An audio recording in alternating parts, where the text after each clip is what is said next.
You know, back when I was in the academy, we would follow every toast with a song.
That's an interesting twist.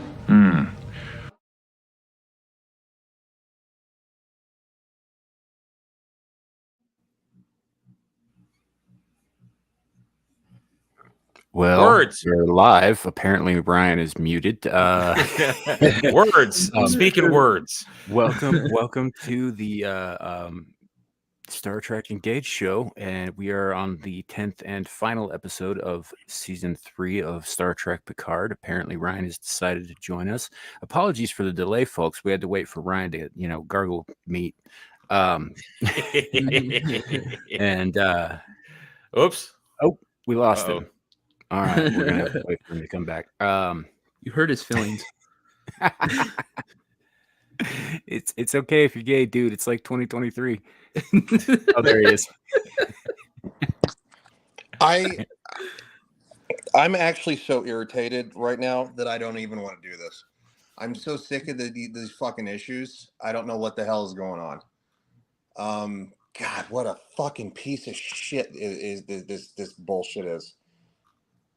I'm Samuel, take over. Well, just take over and speak. Let me figure this out.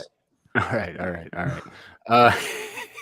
While we get this shit rolling, folks, again, apologies for the delay. It's been a busy day for a lot of people who are normally on this panel. There was a lot of stuff going on, so we just ended up having to agree to push it back later this evening. So here we are. And actually, Ryan, I'm going to attempt to bring up the thing myself and see if I can't get it to run on this end. And that way you don't have to worry about it. I have a question. Did you guys actually see the intro? Yes. Okay, I didn't see the intro. That's why I didn't know that. Like all of a sudden it ended. No. It went through just like normal. It was all over YouTube. Okay, that's so weird. All right, so Fraggle Rock here. All right. I think I'm finding my ass with both hands. So let's try this. All right.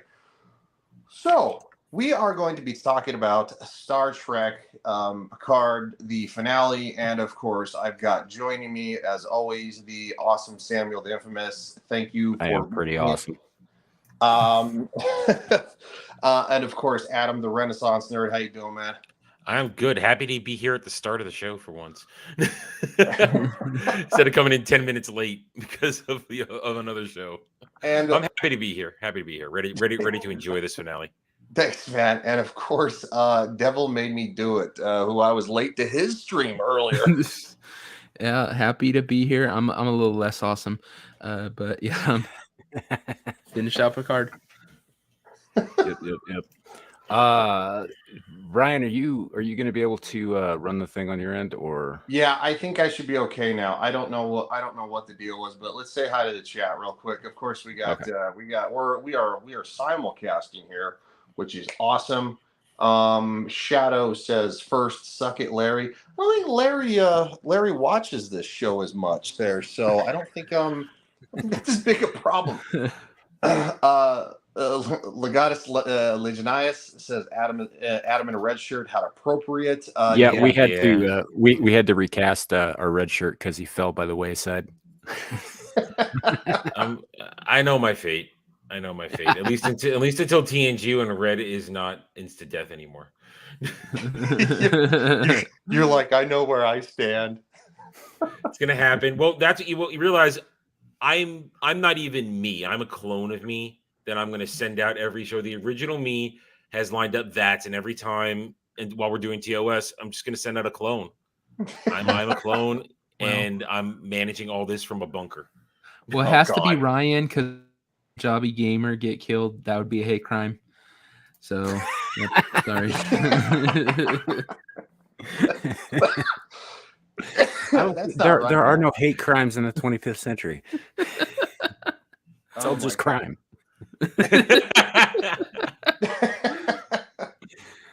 Oh God, that's funny. All right, and of course we got we got Legata says did they just change the start time and pushed it back another 2 hours? Yes we did. It's been a busy day, as Samuel said, for a lot of us. He had stuff he had to do family wise. I had a lot of family stuff I had to take care of, so that's why we are delayed. But I take most responsibility, or if not all responsibility for that. Yeah, my family shit was done by like 2:30. Yeah, we were supposed to have this shit done by like fucking 2:30. You can be honest with them. It was some upset, hard feelings from the gay orgy we had last night. People weren't doing the fair reach around, and so yeah, we had to apologize. I'm glad I slipped through that. Yes, I wasn't invited to the reach around circle, and I'm very disappointed. See, here's the thing: you guys might have been asleep, but but you were there. Well, I am a clone, so anything's fair game. The real me has not been sullied. You fell down the stairs. Why does my ass hurt? You fell down the stairs. There are no stairs. There are no stairs. Oh, that sore throat you have, Adam, is from your illness, not from anything else. God. Why am I certainly not space herpes. I'm thirsty. Space herpes lasts even longer than real herpes. That doesn't even make sense. So, but I don't know. We're off to a good start here. Yeah, Shane Nolan says, "Engage, gentlemen, engage indeed." Sean D, sarcasm. Trek failing his music to my ears. Modern Trek, yeah, absolutely. Shane says, singing down to Fraggle Rock. Yeah. Alf says, be there in a bit. Yes, Mr. Horny Alf will be joining us. Shane also says, more sour cream tonight. Samuel, would you like to take this one? I mean, it wasn't sour when it went in. I'm a fan of just butter personally. No, Well- it's a joke from yesterday's panel. I know. I'm trying to feel included. You really don't want to be, Adam. I mean, trust me on this. Listen. I still have the scars of ball busters from the other night, so I mean, Oh, it's God. okay. We had to teach the hijabi gamer about the funnel that allows women to pee at a urinal. Oh my God, I know those things. I've seen that made fun of before. Yeah. Oh, that poor woman is. Yeah, She's that's definitely worse off since she met me. I'll tell you that. That's a thing. And quite frankly, dear God. Hold on. Shane says 2 minutes straight of gay jokes makes them no longer seem like jokes. I mean, ball busters. It's We 3 were telling hours of jokes? this shit. What? Yeah, check out Ballbusters on Dermy's yeah. channel, and definitely check out Skinamax Saturdays on Vets Talking if you want like the full Monty. Yeah. Yeah. The full Monty plus 2. And Puffer Smile says forever and beyond. Apparently, also Sean and Puffer Smiles. They know each other. That's awesome. And Horny Alf, of course, coming in with the Shiwi. That's right. That's what it's called, the Shiwi. It's called the Shiwi. Oh, Well, that is catchy. That is catchy. Yeah. He's- No, it's a brand name apparently. I didn't know rhymes. that. It really is a brand name, dude. Yeah. That's the weirdest fucking thing. It's like one of those things that you find, when you go to like a big box store and they've got that shelf up by the counters that says "as seen on TV." It's like it belongs there on that shelf. I'd love to should I see go that with the kind of thing. shake weight or the? Oh God. I think that's a package deal. I feel What's clean. like to be a man package. So we left off a bit somewhere last week now, didn't we? We Well- also skipped covering something kind of important last week. Like I think it got mentioned in passing, but we lost Captain Shaw last week. Yeah, we did kind of skip over that. Died a hero's death, dude. Died a hero's death. Oh yeah, he did.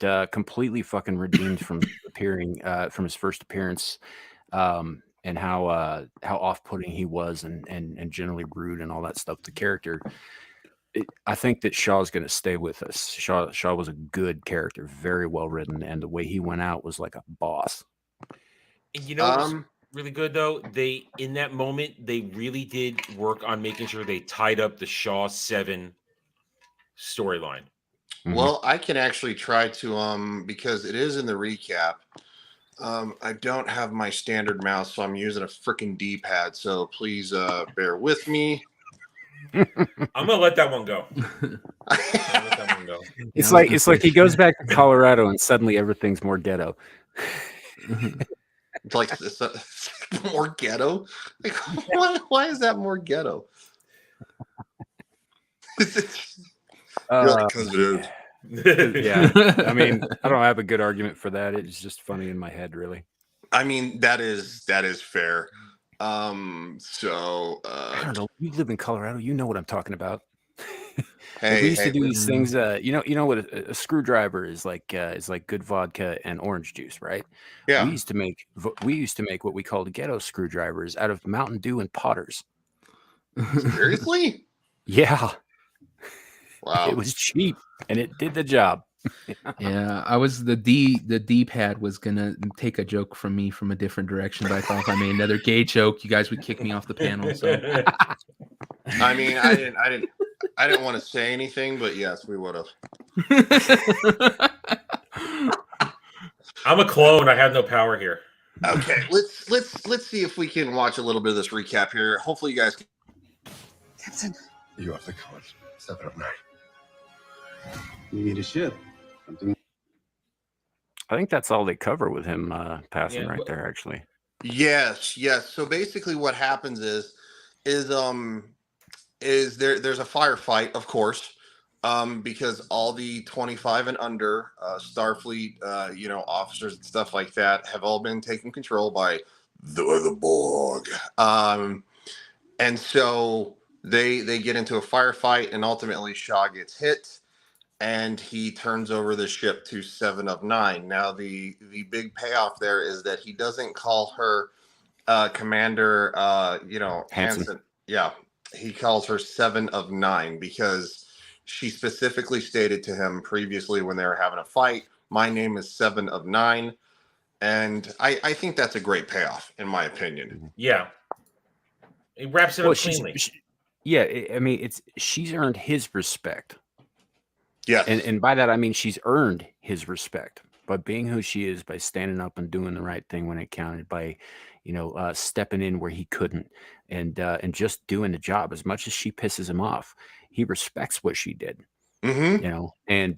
And she, this is not like, so many things these days where, it's just like, oh, let's just give it to the woman because she's a woman kind of thing. She fucking earned it. Yes. Throughout the course of the season. Yeah, absolutely. So and Samuel earlier, but just real quick, I figured out that freaking echo problem, so that shouldn't be an issue going forward. So you just got to stop, gaping with the 12 gauge butt plug there. What the fuck is wrong with you? It's been a day. I'm sorry. It has been a day. It has been a day. If I still drank, I'd probably have a few, but I don't drink anymore, so I'm good. But yeah, it's been a day. I'm like, after this, I'll probably watch TV and be in bed by like fucking an hour. You know what I'm saying? Like after we finish the stream. Oh, I guarantee I'm crashing when we're done. Yeah, I sound like an old fucking man. You are getting there. Thanks, dude. You're not there yet, but you are good. I've got there me at 1:30, so yes, no sleep for me. Respect no rest for the wicked. And no rest for devil. All right, and just to kind of recap, because we didn't have the best time trying to get through this. Here we go. Older, offline from the others. I'm reluctant to ask you all. Shit porn. Oh, why is it buffering? Oh, there it goes. Threats again. Jean-Luc, wherever you go, we go. Oh no, it's trying to buffer again. I gotta say, I think it's the website. I think the website's screwing with me. It might. I haven't had any issues with it. With said website. Yeah, but I also haven't tried running a bunch of shit at the same time either. Yeah, I'm running it off of one computer, so that's probably where But so basically, that's where we kind of leave off here, right? Is that they need something off the books. They need something that's not going to be able to be controlled, because the Borg have basically taken control of every Federation ship except for the Titan. And it is because they are all interconnected. Now, do one of you guys want to try to explain that? Because it is kind of confusing. It's so basically Starfleet was trying to upgrade their efficiency with the new ships in the fleet. So they basically wirelessly connected all of them. The problem with that is that it made it really, really easy for the now infected Borg youths, the officers who are 25 years and younger, to commandeer them and turn the entire fleet against Starfleet, really. Because they're all just ready. They Borgified their ships before the Borg took them over. Freaking Bluetooth. What? No, Bluetooth. Their ships are connected. Yeah, pretty much. Yeah. Bluetooth and Neuralink combined basically did this. No, I blame Elon Musk and all that shit. South Africa did us wrong. I blame Elon Musk too. Yeah.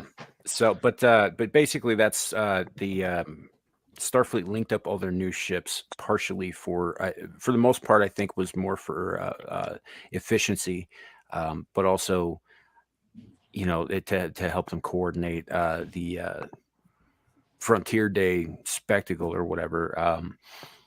And that's obviously turned into a bit of a problem for them. If you guys recall BSG, the reason that the Battlestar Galactica survived the onslaught of the Cylons initially was because it was analog and disconnected from everything. And that's why they went back to get the Enterprise D, because it's been mothballed for 20 fucking years. But just for the record, I love this freaking headline right here. Part 10, The Last Generation. Oh god, that's so good.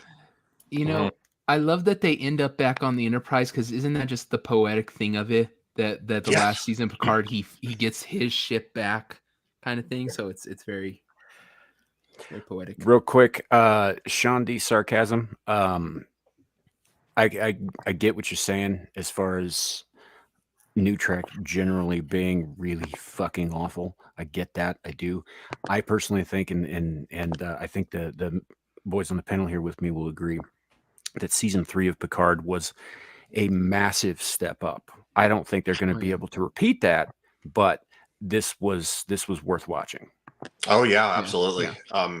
It was beyond incredible. It was such a callback, and it hit you in all the right fucking places. It was so I think it's Mr. Horny Alf. What's up, gents? How's it going? What's up, man? I see you you downgraded from the Dollar General internet to something some guy was selling out of the trunk of his car. He's upgraded. He's upgraded from russet potatoes to sweet potatoes. Yeah, he bought it from Dermy's trench coat out back. Oh God! You might want to clean it. Yeah, I was trying to get a quick cleanup joke. It's been gently used. No, not gently at all. I think I would say vigorously used. It's been put places you don't even want to fathom by every transient in the neighborhood. Oh God.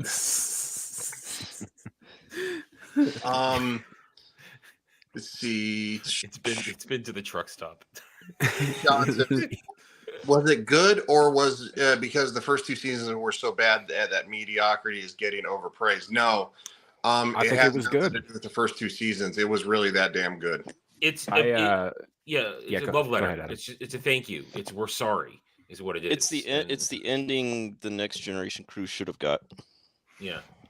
It's like when you're getting divorced from a really bad marriage, and then you have sex one last time with her, and it's all that was really good. Why was it that way the whole time? Yeah, pretty much. We used every hole this time. It was fun. Yeah, and we're not saying it's perfect. That we've had some valid criticisms throughout this series. Yes. Yeah. But they've the thing that makes us stand out from most other Kurtzman Trek and New Trek is that our criticisms have almost entirely been nerd criticisms and not message criticisms. Yeah. Yeah, because it hasn't been agenda packed. It's just been Terry Matalas wanting to tell a Star Trek story and trying to do it in the confines of Kurtzman Trek. And the thing that won it over for me was that they retconned a lot of the stuff from the first 2 seasons, which is like a slap in the face to the writers from the first 2 seasons. And believe me, they deserve to be slapped.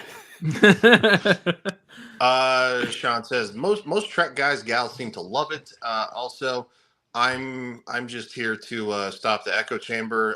So no, dude, we get it, man. Like I completely understand the echo chamber crap. I hate that shit, and we don't want to be that. We want we want there to be a legitimate reason for the fact that we enjoy it. Because I think, yeah, you're right, and I think in regards to the echo chamber crap, I wasn't going to watch this. I wasn't going to watch any of this stuff, and it got recommended over and over again by people who consistently hated New Trek. That I was like, okay, maybe I should see this and see what it's about, and I ended up liking it. I went in fully prepared to hate the shit out of it. Mm-hmm. I was out. I didn't care. I couldn't believe that they were actually going to do something good and respectful. But then, like Sam said, enough people were saying it's okay.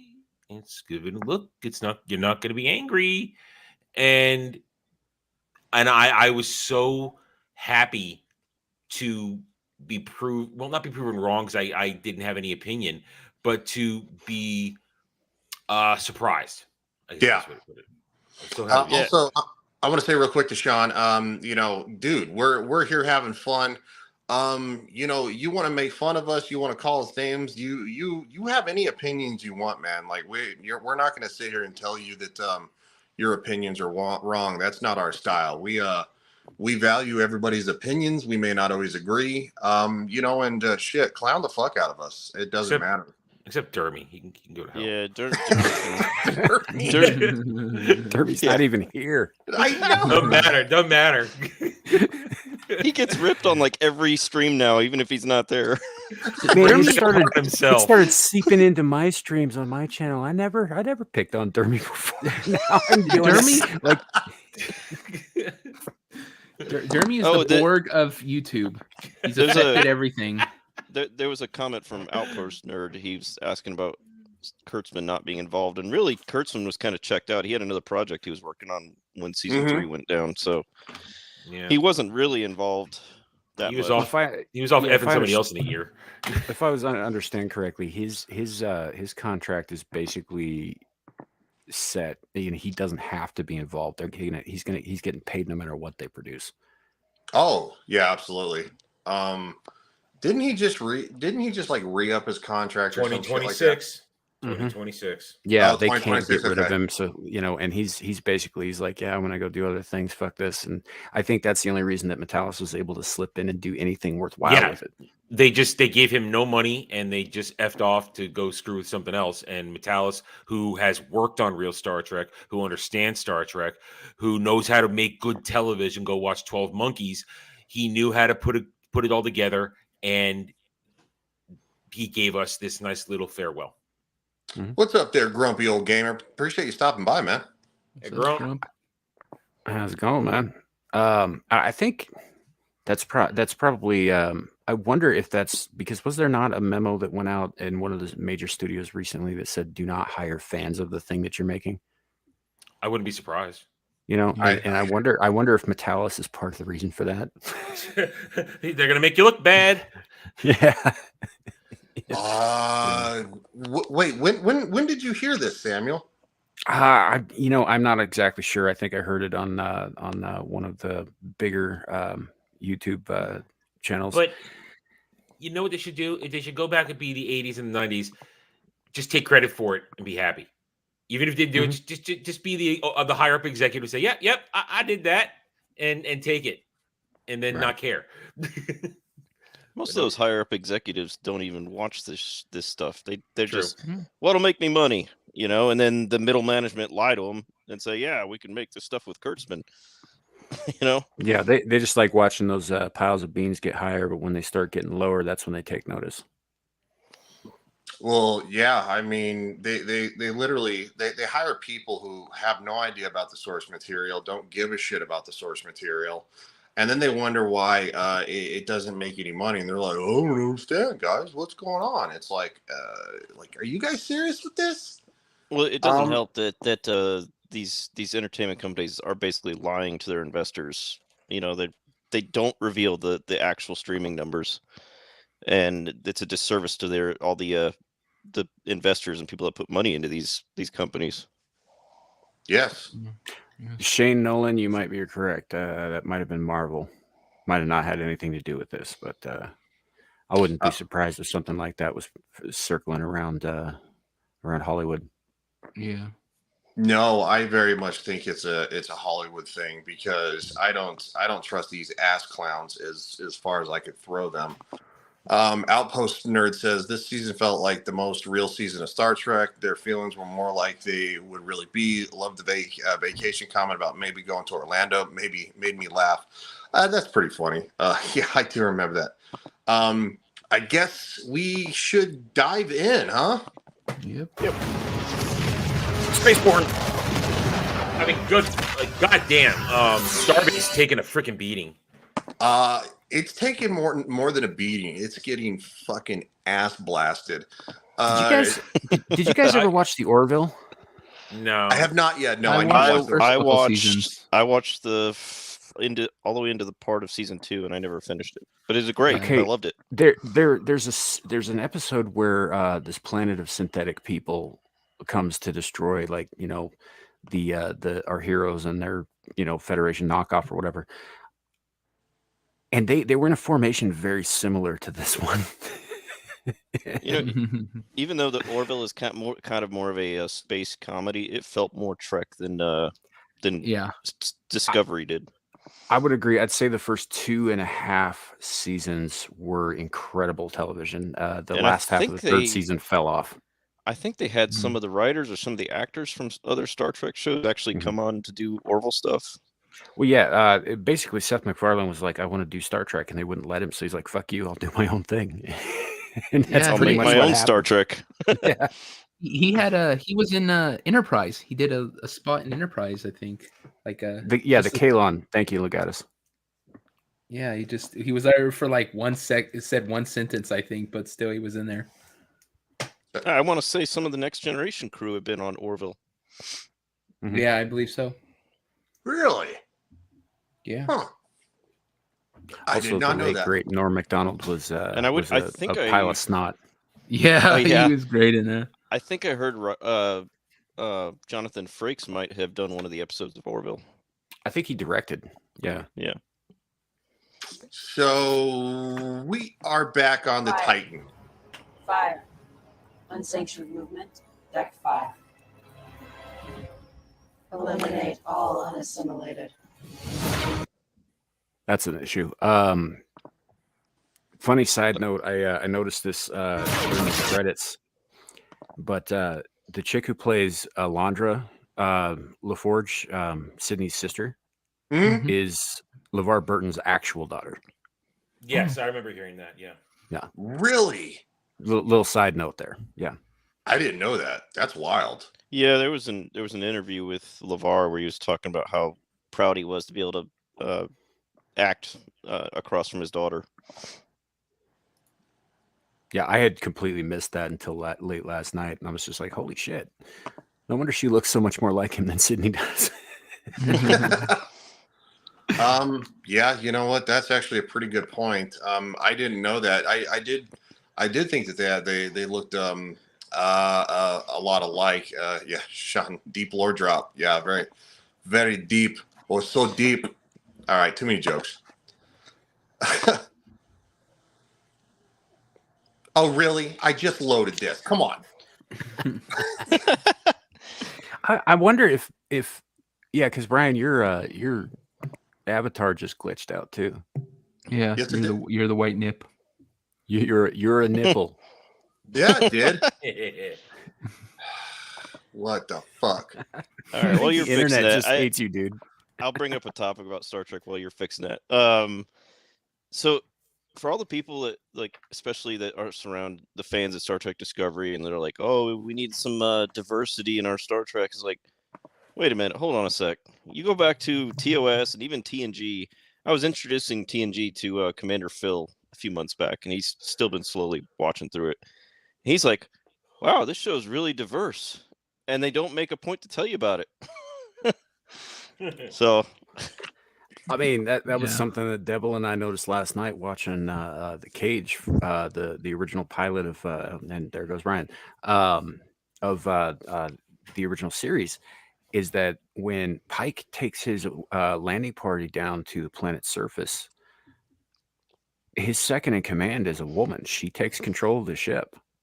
No one bats an eye. And that was the 1960s, and that was very progressive for the 1960s. Yeah, and it wasn't just, like that was kind of a recurring theme through Star Trek, but it was in the very first fucking episode they made. Do you think that's why it got rejected by the studio heads? They're all like, a woman is second. I don't know about that. And he's all like, well, can we have her at another job, a woman and another job on the crew? Like maybe the what do you call it? The what's O'Hara? The communications. Oh, communications. Uhura. And then he's all, can I make her black? And they're all like, yeah, black people can answer phones. That's cool. Can we put them in mini skirts? Yes, we can. That might have had something to do. They didn't have a Danny Trejo back then, to say chicks can do stuff now. Ladies can do stuff now. I got that clip, by the way. I would play it, but it seems like StreamYards is like lagging on me too. Yeah. But then again, I think StreamYards has been fucking up for a couple of weeks now, minus my fucking, my previous potato internet. I think StreamYards is slow. I think they're getting they're getting an increase of people using it, and that's why it's so slow anymore. Yeah, I stand by what I said. I think the internet just hates you personally. It might, yeah. It might. I would not be surprised. Unsanctioned movement. Turbo. There you go.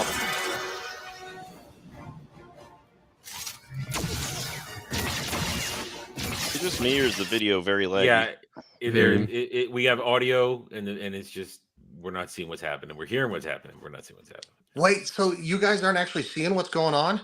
No, we're seeing frames of it. We're seeing 8-bit Jerry Ryan. Oh dear God. It's like 8-bit Laura Croft, man. I ain't complaining. We could just do a little bit of audio and then just talk about the scene. That's fair. That's fair. probably the easiest way we're gonna get through this. And also, Paramount, if you hit us for laggy fucking internet, fuck you. Yeah. I think we should save our attempts to get the video when it's ultimate ship porn with the Enterprise. When it goes into badass mode. Let's cross our fingers and save it for then. I think because we have to see that. It's so glorious.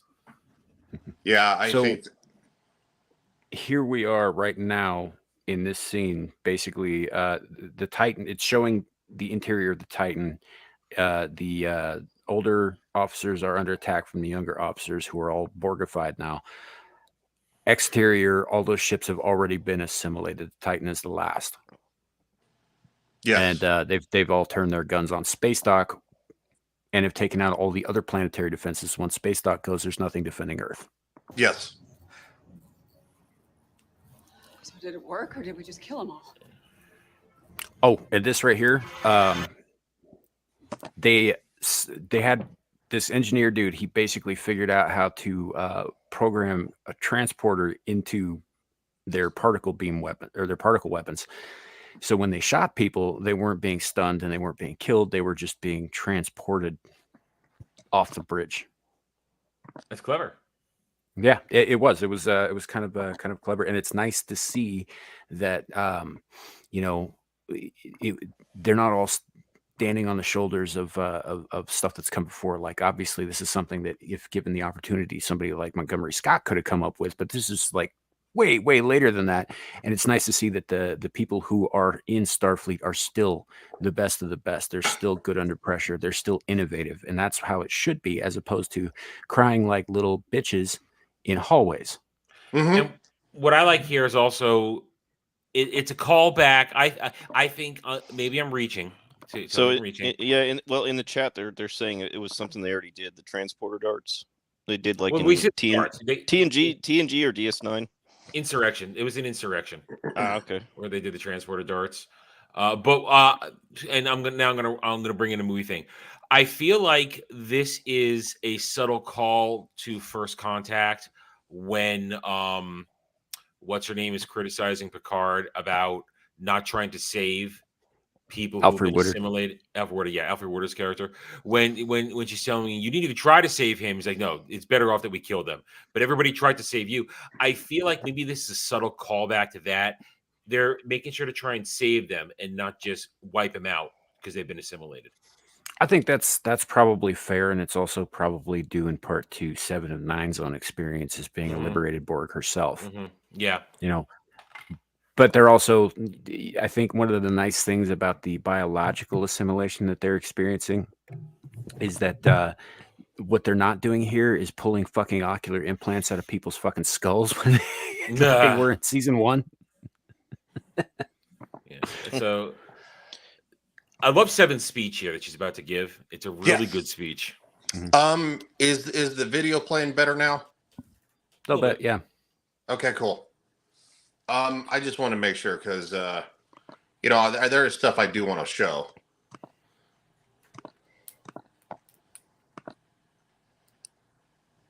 Good job routing transporter fields through phasers. You may have just.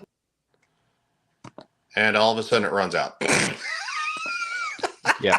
Right there, she's congratulating the guy whose idea this was, and you might be right that they did something similar in one of the TNG movies, but this shows that they're thinking on their feet. It's possible that crewman has no knowledge of those mission files. Mm-hmm. And we're not sorry, but we're talking like C team level here. These are not officers or like high up officers. These are grunts. We have a cook in there right now. These are just crewmen. Yeah, and the doctor. Yes. Yep. Which I think shows that you have to be one of the best to even get into Starfleet. I wouldn't get in Starfleet. I can't do math. I can do math, but it takes me longer than normal, especially when it's like trigonometry and calculus and shit. We've already seen that Ryan can't do tech.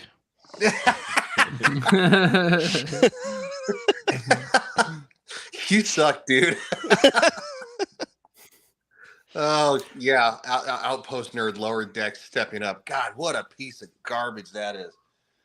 Right, but here he's talking about our crewmen, our lesser known characters. I know what he's talking about. Who get blown out into space when there's a breach. It's an unfortunate term that has meaning now. Yeah, it is an unfortunate term that has meaning now because these are the red shirts. Yes. Yeah. My brothers and sisters. Brothers and sisters, unite! Woo! Woo! Woo! I get my flair on. Here, so, all right, here's Seven's speech. We can listen to it. 2, seal the lift doors. Lock us in here. Everyone, stations. Stations. Oh, the music is so good. Hold on, I got to show this because he's like, ma'am, I'm just a cook. I had lunar flight class training, but I didn't finish. I don't even have a color on my uniform. And I had to run the deli back home because my brother had a hernia. You were a pilot. That makes you a pilot. Well, she basically points out you're still a Starfleet member. Yes. Step up and do what you need to. I'd say it's probably been a while since he had weapons training either, because he's gesturing with a phaser. Yeah. He's kind of waving it around. Get behind the wheel, Cookie.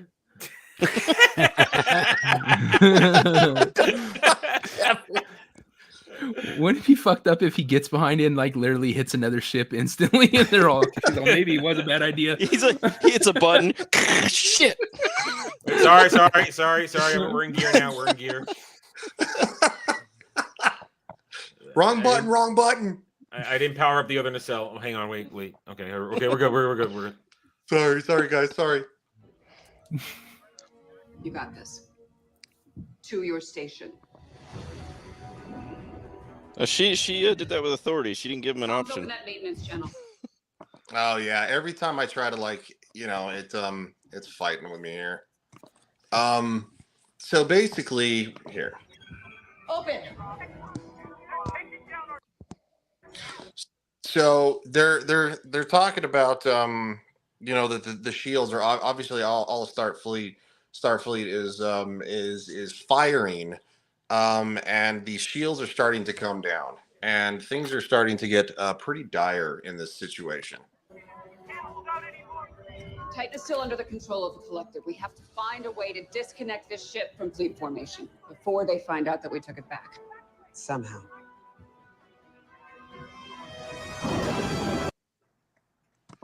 Dun, dun, dun. Dun, dun, dun. Yeah. Galaxy Quest type of flying. I love Galaxy Quest. That's a good show. Movie. It's one of the greatest Star Trek movies movies ever made. What was that when he's pulling out of the dock and he's scraping the side of the space station? Yeah. Way down. Everybody's watching the screen and they're all like leaning to the right because the ship's going left. And what's his name? Tim Allen. He's just kind of cringing as it's doing it. Yeah. God, that's funny. By the way, it's a great movie. But yeah, so I love this shot. I freaking love it because this is a callback to every time the Enterprise D faced off against the Q. I love it. What's interesting here too is that this is actually a very smart place to hide a broadcasting alien ship, because Jupiter gives off so much interfering radiation Mm-hmm. that it'd be very, very difficult to detect. The question is how long has that cube been there? Has it been sitting there for 30 years waiting for its moment? Dude, I would assume so. Here's the question then. It possibly came out of the transwarp hub that Voyager came out of. Well, I think when they actually, like, here in this scene, even when they talk about it, they, like, Riker mentions that it's sitting basically in an open transwarp conduit. Like, they hid the conduit in the gases of Jupiter, which is crazy. He made a good Outpost Nerd made a good point there. Jupiter Station is like right there. That is true. It's true, but at the same time, though, I mean, how long has Jupiter Station been, obviously been compromised with the changelings? Yeah, that's another thing, because the changelings, and as we find out at the end of this episode, after Vedek died, they did not get rid of all of the changelings. There are still changelings who have infiltrated Starfleet, and so it would not be out of because Jupiter Station is one of the frontline first alarms for Earth. It would make sense that changelings had infiltrated there first, just to shut down any communication or detection of this cube, since they were working with the Borg, as we know now. Outpost Nerd says Jupiter Station was from the Enterprise era. Okay. It's been I never finished the Enterprise show. I think I got into season 3 and I just never got back to it. I need to go back and finish it. Yeah, you do, because that's actually where it starts getting better. Yeah. The first season was a rough slog on that. It is. The second season's a little better than the first season, but it gets, when they get to the Xindi arc in the third season, which carries through the fourth, it's really good. They had intended that to go like 7 seasons, like every other Star Trek show, and they actually had a refit version of that Enterprise. They were going to add a engineering section on the bottom, and it's actually it looks good. It's actually in the game Star Trek Online. That ship. Isn't that how all Star Trek though is? A lot of it is same thing with the Next Generation. The first 2 seasons were real rough. Then you had Deep Space Nine. It didn't get really good till the Dominion Wars. Yeah. And that's what the guys have been telling me, because I haven't seen Deep Space Nine. They said that it doesn't get really good until kind of like the Dominion Wars. And season 3 is when it kicks off. I mean, season 1 and 2, it's a rough ride. Season 3 is where they introduce the Dominion. See, and I love. They had the same issue with Voyager. It didn't really start taking off until they brought the Borg into it, because frankly, all of their aliens were boring. Yeah. When they encountered the Borg, and then when they brought 7 of 9 in, that's when it really started to pick up. Yeah, a lot of things picked up when 7 of 9 came in here. Yeah, the first 2 seasons, they had those dudes with like dreadlocks because their hair wasn't washed and shit, and they were kind of they just weren't that great. Whoa, what's this commentary about dreadlocks not being washed there, Devil? Jesus. They weren't like dreadlocks, they were like spikes, but they looked like story changes now. Devil, switch to the other avatar. Switch quick. Be okay. Yeah. But do you guys remember that episode of Voyager where Janeway and Paris turned into giant salamanders and had sex? Yes. Yes. It's like in season 1. It's the weirdest fucking thing I've ever seen. How do you look at like your coworker ever again? Right. And so that's like early on in season 1 too. So I'm sitting there, I'm watching this. I was like, they're trying to replace Deep Space Nine with this.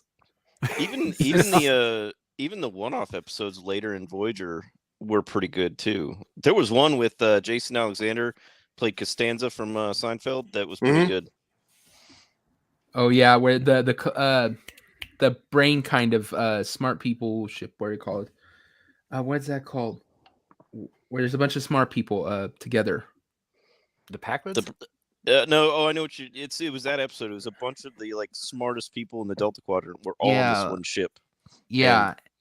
And, I can't remember what they call that. I'd have to Shane go back Nolan and watch says that. it was Think Tank. Yeah, Think Yes, Tank. That's Think the word Tank. I'm looking for. Yeah, Yes. Think Tank. There it is. Yeah. Let's not start the DS9 Babylon. Yeah, 5. Let's not do that. Let's not do that. We'll get there. There's some plenty of debate time on for that that. Outpost nerd. Hey, they turned the lights down again. Must be using a beacon of something. Yeah. Hidden inside a structure. Trying to save electricity. Why do they need to do that? I mean, in this case, Alf, I think that it might make sense given that they only have so much power distribution to go around for this thing. I also know, like in seasons of TNG and the TNG movies, that sometimes they would dim the lights on the bridge when they go into combat or something. They would do that on the. I don't think that happens so much on the main bridge. It did on the battle bridge, right? And then they did it in the TNG movies on the Enterprise E. They did it a bunch. Yeah. Well, they finally figured out in this time period that blue light is bad for your eyes, and especially when you're older. And so, yeah, it's. Oh god. Yeah. But yeah, the lights are back down again. But I think it's justifiable here, given that it's an old ship and they're basically working with with a derelict. Now that I remember it, there was an episode of TNG where they lowered the lights, but it was when they did the Enterprise C episode and they went into the alternate timeline. Yep. That version of the Enterprise had a dark bridge because they were for combat. Yeah, because they were at war. Yeah. Outpost Nurse says I think it was because of the budget. It's a good possibility because they did. They slashed the budget for season 3 because Alex Kurtzman had nothing to do with it. Oh, just for the record, you're not going to be getting a 4K Blu-ray for season 3 of Picard because of course you're not. But they had 4K Blu-rays for season 1 and 2, the ones that nobody fucking cares about. I think 2 was released just a couple weeks ago. I would love to see the sales numbers on the season 1 and 2 stuff. Oh, I would too. I'm sure you can eventually probably find them because it's just. It'll be in the It'll be in the bargain bin. I'm sure they wrote it down on the back of a napkin somewhere. Dear God. Come on there. StreamYards, hurry up. StreamYards is shit bucket on me. Faster. Don't slow her. Like this before. It's like quiet suffering. So much pain. So much misery inflicted on so many. I hate them. Deanna, can you, Jack? Jack is there. But he's totally consumed by the collective. Yeah, the video's still a little laggy. It's. I think that's on StreamYard's end, unfortunately, because I think I since I'm not running it off of 2 computers, I think StreamYards is struggling. It's okay. We can just do the audio and then. Well, yeah, I'll flash it back and forth when it's like really important stuff. Ryan's all about the flashing. Still, Jack. Shut up, bitch! I don't live too far from you now. Chat. You don't know. He makes us look at his dick when we're not live. Help us. Yeah, he calls it the peekaboo. And Colonel turns on his camera and it's just pointed at his crotch. Some of that puppetry of the penis shit he's doing is discount lube and tubing over here. Oh, sweet mother of God! You missed this. You know you did. Scan does it. I did actually. I did. This is curious.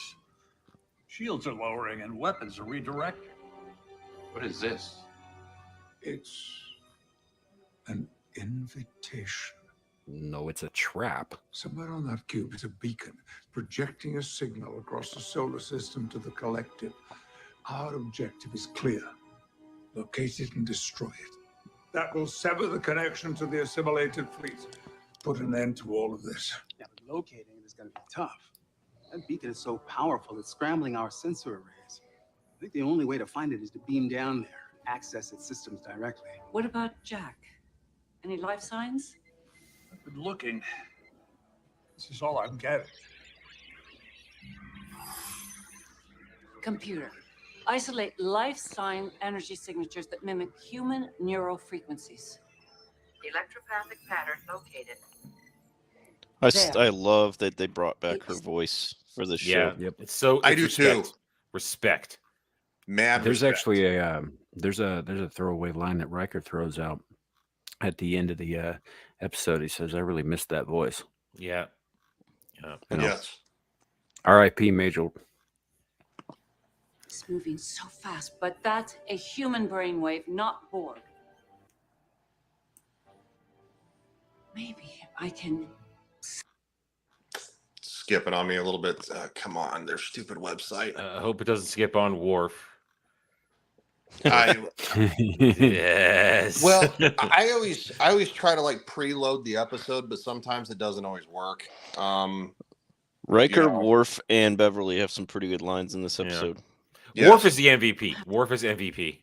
Yes, I would agree. Use that to narrow down Jack's location. You're going down there.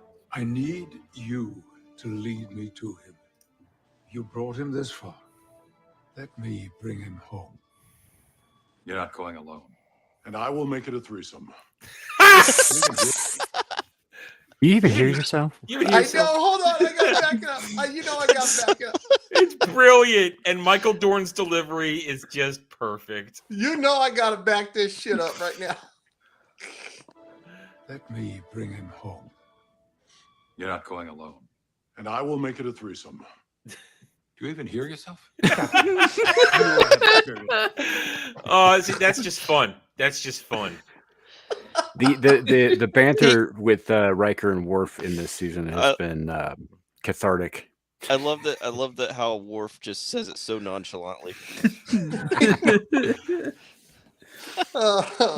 It's really. I know. It reminds me of Thor in the early days of the MCU, like how he just didn't quite understand in the way he conducted himself.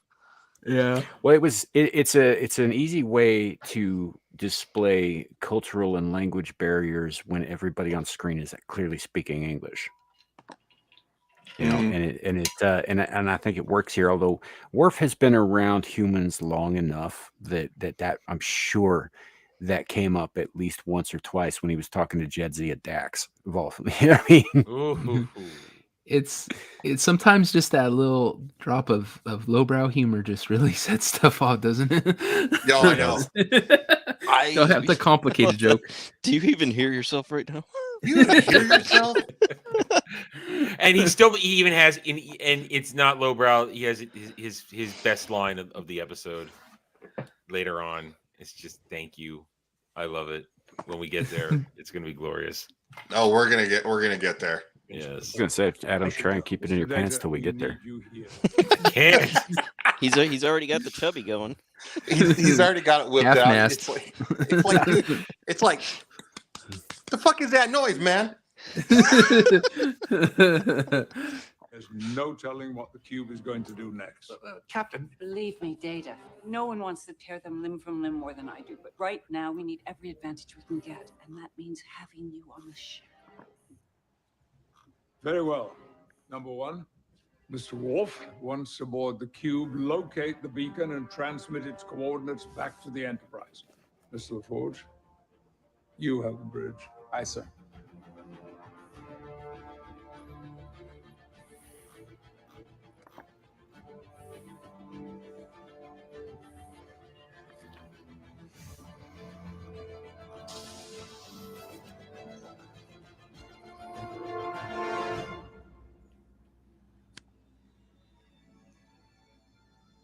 It's been an honor serving with you all.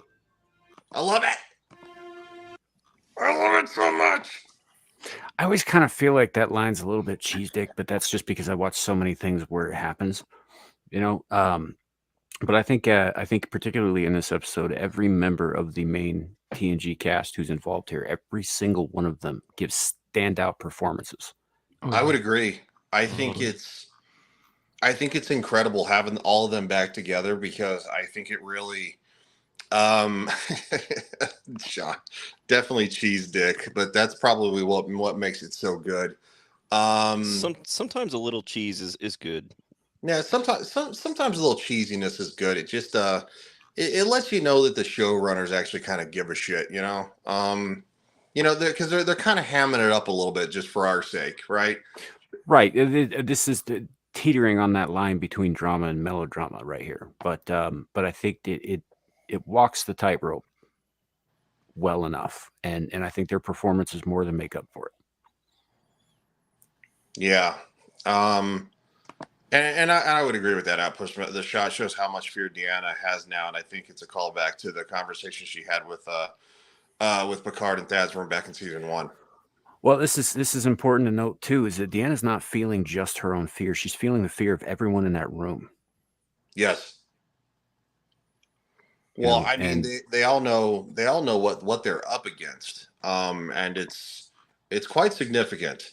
So, and right here, when he says it's an honor to serve you, he does not. He doesn't expect to be coming back, and they all know it. yes, I would agree with that.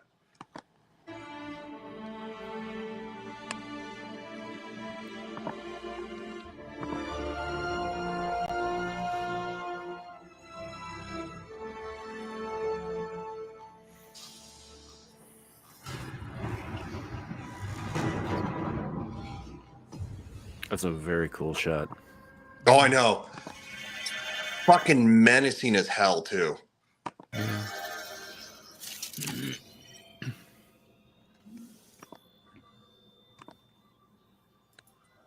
No movement. No sound. A cube this size, there should be thousands of drones. Armies.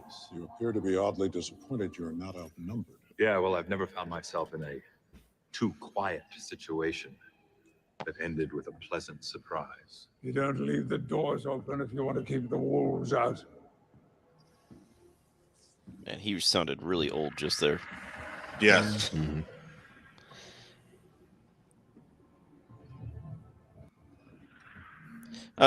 They're going to talk about in a second what's happening to these drones, but I think this leads credence to the fact that, or to the theory that the cube has been there for a lot longer than we think. Yeah. Mm-hmm. I would agree with that. I think, I mean, the cube is almost and they talk about in a state of decay. They're cannibalizing.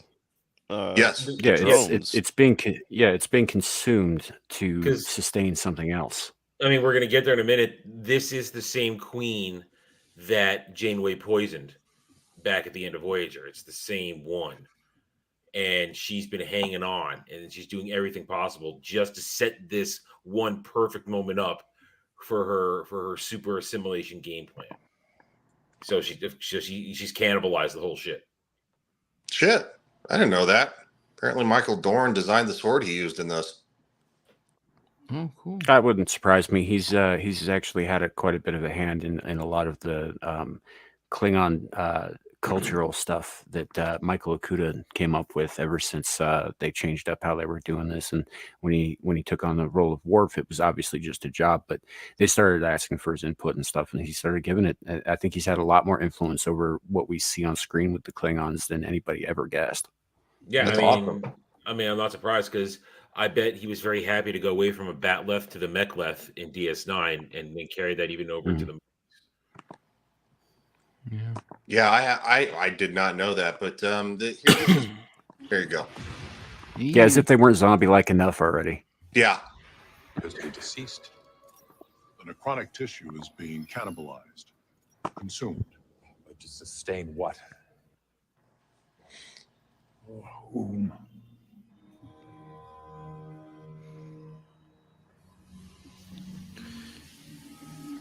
They do a really good job with the kind of sense of ominousness. This is a tomb. Yes, they do. StreamYards is really slowing down. It's really bugging the me. almost complete lack of biosigns. In the absence of one army, what else would they do but raise another? Ours.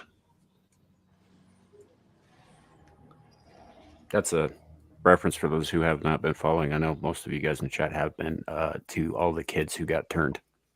Yes. Yes, it is. Crusher to Picard. Jack's biosigns are emanating from a chamber 1 level below you. That's the Unimatrix array. Below the transporter platform. How could you possibly know that? Given what we've learned, it's entirely plausible that some piece of you, some small part, remains compatible with the Hive. Which is how I know that the time has come for us to part ways. I can no longer be your captain. I now have to be a father. I love they go this direction. I really do. Find the beacon. Mm-hmm.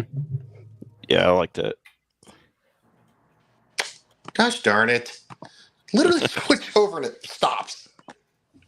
Well, thank you. It's that internet by Dermy. Yeah.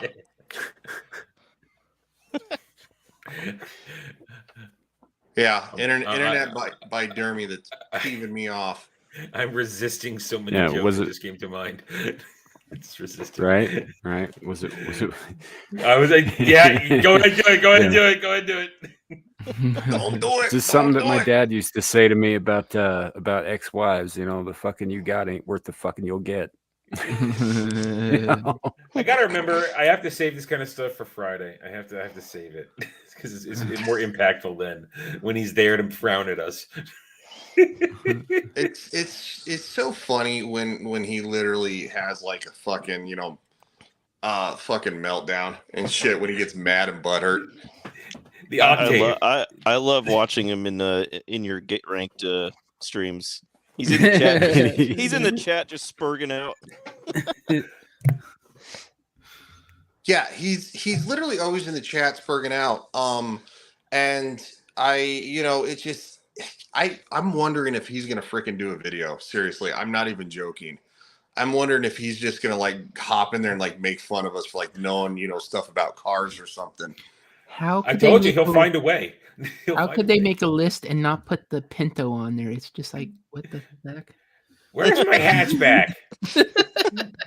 Where's my gremlin? El Camino. Oh, the El Camino. What a terrible car, by the way. Fucking try to make it a truck.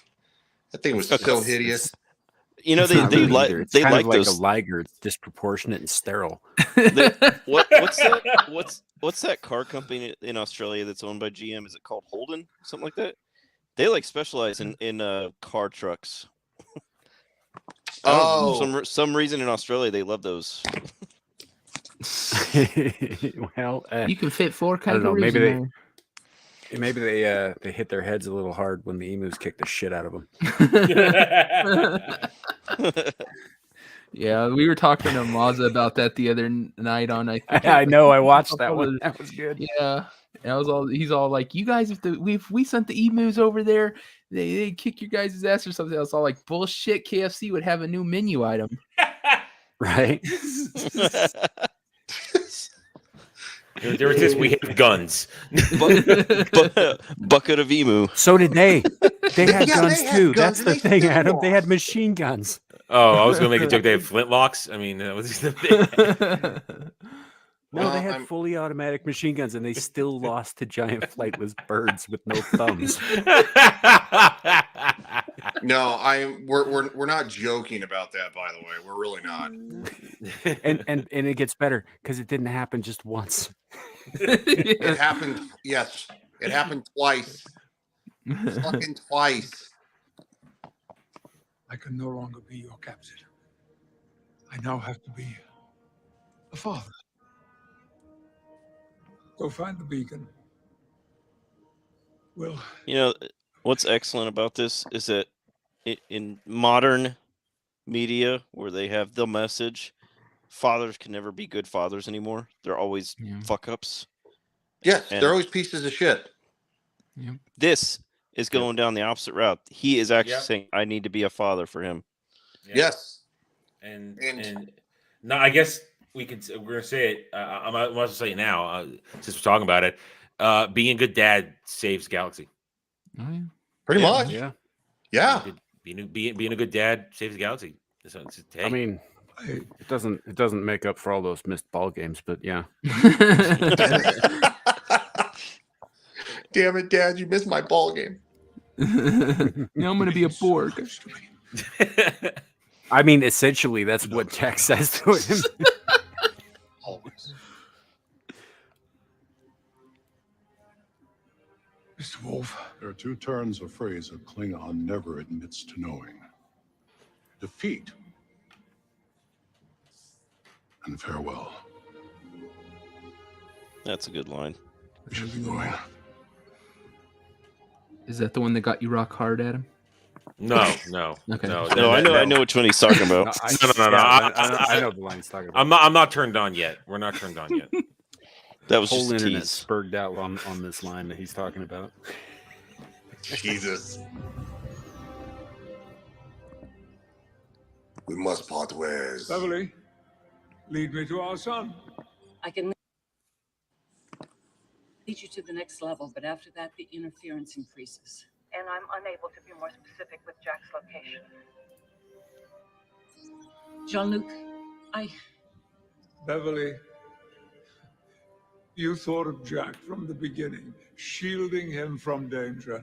You did everything right. Except tell me. Yeah.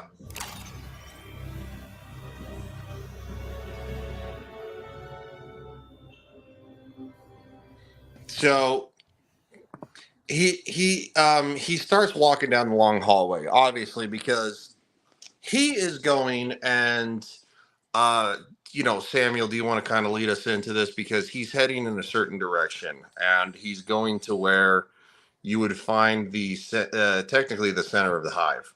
Well, he's heading to the Unimatrix chamber, which is exactly that. It's the center of the hive. It's where the queen makes her, I don't know, home, for lack of a better term. She's kind of growing out of the wall, so I don't know if that's appropriate. But also, Outpost Nerd, no, she didn't. You're right. She didn't do everything right, but he has already laid into her about that early in the season, and she's acknowledged that she did shit wrong.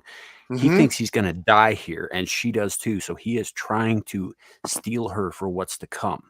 That's what he's doing. It has nothing to do with whether or not she did everything right. He is trying to get her ready for the fact that not only will Picard probably not make it out, but Jack might not either. Yes. And it was actually good to see a situation where she did wrong and she acknowledged the fact that she did him wrong. Because if this was any other any other writing, any other show, they would have brushed it off like, dude, you don't matter, and they didn't do that, which is good. So yeah, and they would position her as having not ever made a mistake. Yes, yes, it wouldn't. She don't need to tell. She's a woman. She don't need no man. I don't need to tell you. Know your business. Yeah, that kind of garbage. Yeah. So If this was any other show, he'd be up on the ship playing with blocks while she went down there and kicked ass. Pretty much. Let's be honest. But what I like about this is that, like, yes, on the surface, you could take this as a girl boss moment. He's telling her how great she is and how wonderful and all that stuff. But it's deeper writing than that. Yeah. That isn't what he's doing. He is, and I know I just said this, but yeah, he's preparing her to accept his death, which he believes is inevitable. It's almost like he's saying his last goodbye. Yes. Yeah, and she knows that, and it's this is one of those scenes where the actors do such a good job conveying everything they're not saying. But on a surface level, yeah, I could see where somebody like, I don't want to mention any names, but there are certain YouTubers out there who will see like look at something on a surface level and be like, oh, whole thing's garbage, toss it out. And sometimes they're right, but sometimes they're not. And in this case, I think they were not. Yeah, I think the majority of us know who you're talking about. So I'm trying. I don't want to start shit, and I don't mean to talk shit about anybody. I just disagree with that opinion. What is up there, Real Wade Nation Gaming Clips? Hey, buddy, how you doing? Thanks for stopping by. Come by to listen to us jackasses talk about Star Trek. Yeah, and what's up Brian's butt? Oh, come on. We Sir, should do you a have a game show problem. like guess what's up my butt.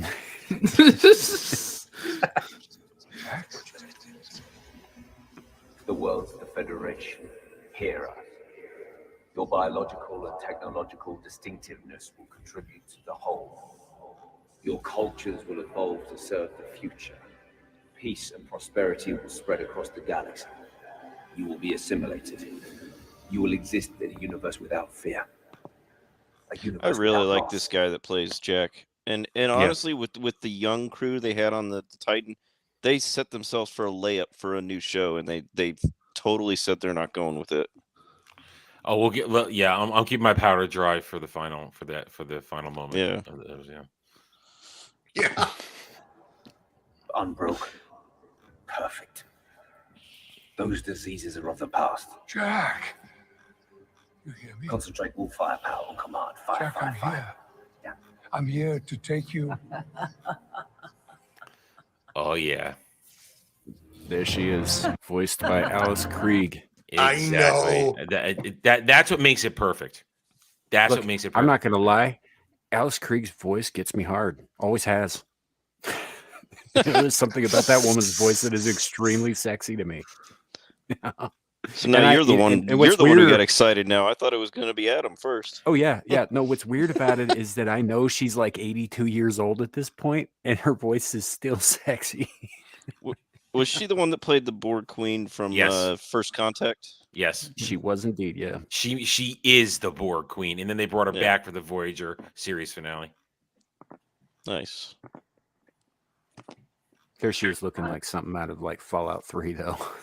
Well, that's yeah. I mean, what I respect. It's like we're gonna use the voice, but we're gonna use a stand-in in all that makeup. Because Alex Grizzly, yeah, I'm not getting in that. I'm not getting in all that. You know, in the credits, it said it was Jane Edwina Seymour is the body double here, is the person doing the physical movements and such. And I could have sworn I heard that name somewhere before in relation to Star Trek, and I think she might have been at least involved in body double stuff with the Borg Queen on Voyager before they brought Krieg back for the finale. But I got confused and I looked it up and I was like, holy shit. Did they stick Dr. Quinn, Medicine Woman, and all that fucking makeup? As it turns out, there are 2 Jane Seymours in Hollywood. Holy and shit, apparently seriously? there was a third who was married to Henry VIII. So yeah. Holy shit! I had no idea. I got a Outpost nerd said that this basically the same outfit that Picard wore when he was Locutus. Mm-hmm. It's nearly identical, especially the headpiece. Yeah. Yeah. Home. He is home.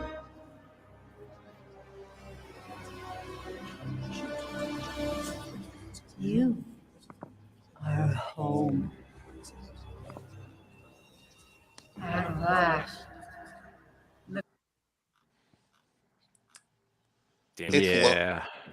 It's loaded.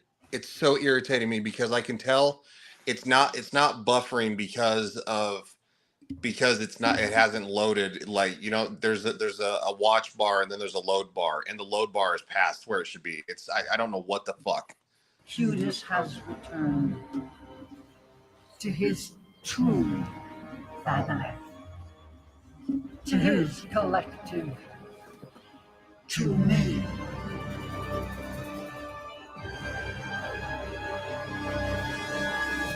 I mean, she's a little full of herself for a lady who's stuck to the wall. Well, at the moment, she's controlling thousands of people on hundreds of ships that are annihilating Earth. So, I mean, this is true. I'm just saying, in the moment, like if I were him right there, and I'd be like, what are you gonna do? You gonna try and slap me from over there? Yeah. But yeah, no, it's very, very cool to have her back. I'd also like to mention again, we talked about this a little bit last week. Locutus was obviously Picard's name when he was assimilated, and given more of an identity, a singular identity than any of the regular drones were, because he was meant to be that liaison, that bridge. The word Locutus, the name Locutus, it comes from the Latin for speaker. Yep. which would make him he speaks for the Borg. Jack is given the designation Vox, which means voice. Well, it makes sense because he's basically the voice controlling all of the drones. Yeah, because and that's the one, difference. Yeah, you know, is because Locutus was to be a liaison, he was to be the speaker, but merely to facilitate what they were doing. Whereas Jack is acting like when they keep talking about this beacon, there's a beacon separate part of the ship, but it's all of that signal is coming from Jack. Mm-hmm. You know, he's the literal voice of the collective. You know, as opposed to just its representative, which is what Locutus was. Also, space lasers. Pew pew pew. Commander.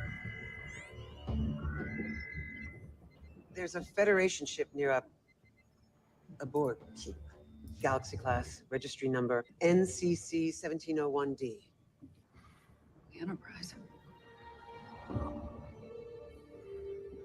It's Picard.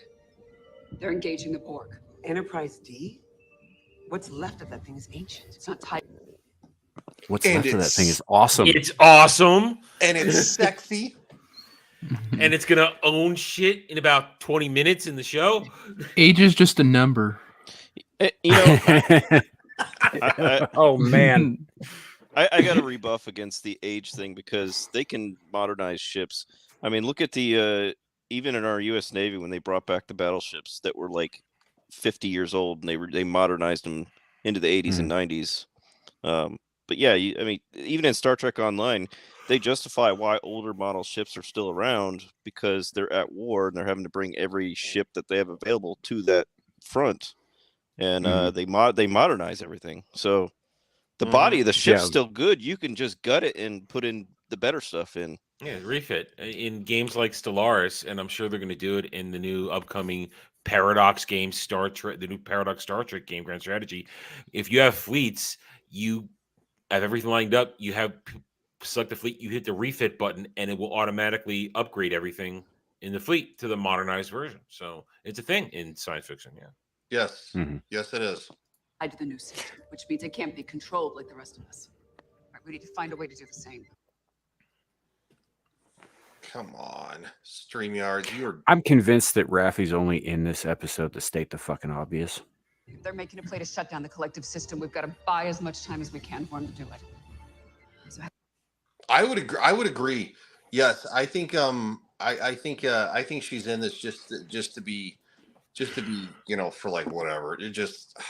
I really think it was a contractual holdover that nobody really gives a shit. If you want my honest opinion. So. Yeah. And again, I gotta point out it's the character, not the actress. I think the actress is fine. I've seen her in other stuff. She does good work. This character sucks. Yeah, the character sucks ass. we have for the entire fleet. Scramble their shields. I think that actress is she's like the vice president of the Screen Actors Guild or something. She is. Yeah, Oh, she shit. is. I saw her up there on there the other day. Yeah. That may be Isn't why she married? That may be why she kept apart in this season. Isn't she married to Terry Crews? Isn't that Terry Crews' wife? I have no idea. Yeah, I don't know about that one, to be honest. We can't fire while cloaked, so we'll have to do this fast. Us? Against the entire fleet? Yeah. That's what you should have turned around and you just said, "Fuck it, let's do it." I'm not asking Right. you to give your lives for nothing. This is a good speech. I'm asking you to fight for what's below. Your families, your children. The Borg have taken our crew, taken our captain.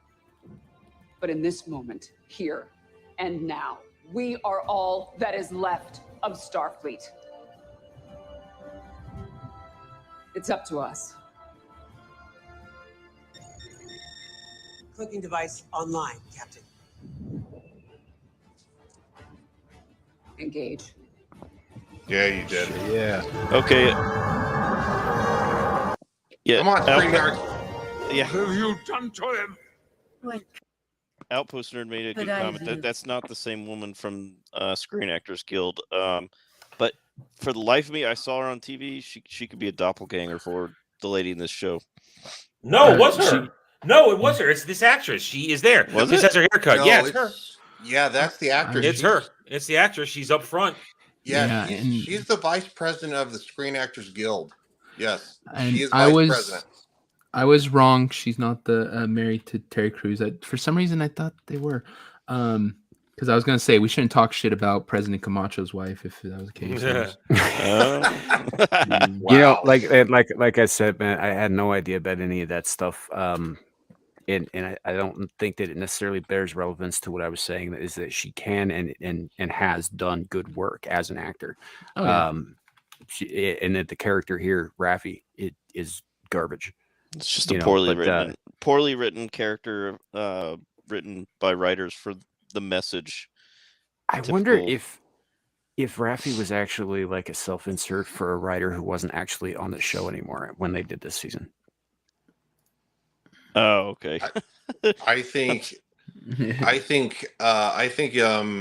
because of her status in the Screen Actors Guild, I think that's why she was left in. I honestly don't believe that's why she wasn't kicked out. Share my screen. She's got some sway. Well, yeah, she's vice president. The only one above her is Fran Drescher. I got the photo evidence. Isn't that just to drive home the point? I got photo evidence right here. That is too fucking weird, man. The nanny is the head of the Film Actors Guild. Oh, okay, so Outpost Nerd was talking about she's not Terry Crews' wife. Okay, he was clarifying. Okay, that is her in the back there, though. Yeah, That's right her. there. Right there. And then, of course, you see Fran Drescher. Yeah. So, She was hot back in the day. What's that? Fran Drescher was hot back in the day when she was on the. Oh Nanny. She yeah. was smoking, man. Oh my god.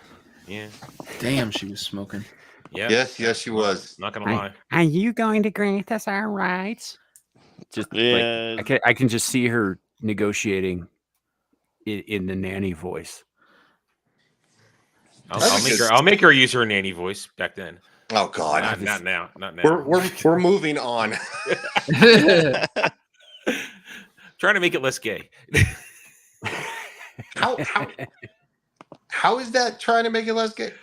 She was hot. Yeah. My apologies. I don't care if she sounded like Jabba the Hutt. I would have. The nanny would have. Fran Drescher back in the 90s, she was a damn good looking woman. Yeah, she was. I couldn't listen to her any more than I could listen to like Quint with the chalkboard in Jaws more than for 3 seconds at a time. But guys, we have like 40 minutes left in this episode, and we're an hour and 27 minutes in. All right, 30 minutes. We gotta was focus a little bit here. 30 minutes was trashing. Are you not entertained? I'm very entertained, but we can't go past. We can't go past 3 hours here, dudes. We got to draw the line somewhere. You are not his mother.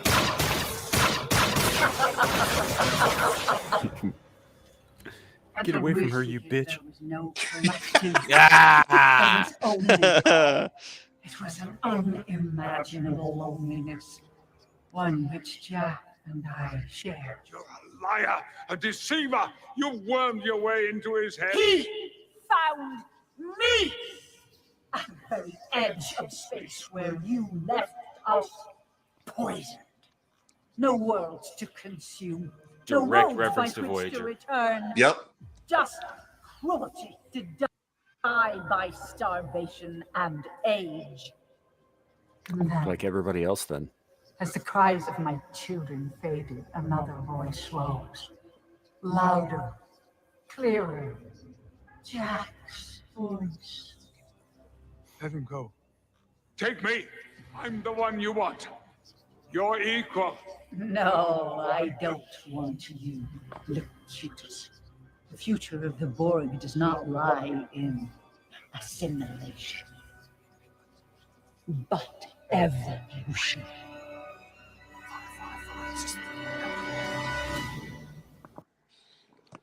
So basically,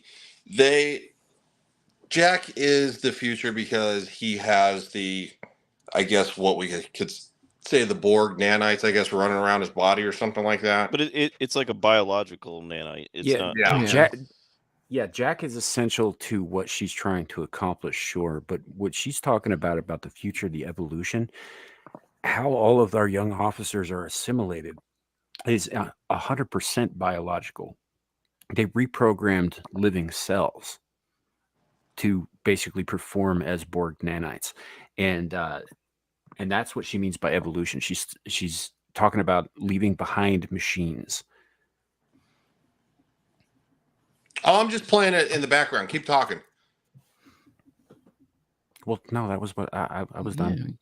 Oh, were you? My bad. Okay. Yeah, go ahead. I think I made my point.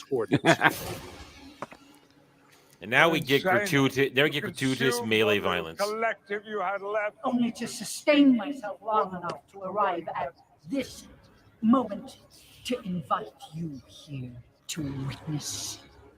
Witness what? Your future's end. Thank you. Thank you. It's God, that voice is hot. And Fire at will. Hit and run, baby. Hit and run.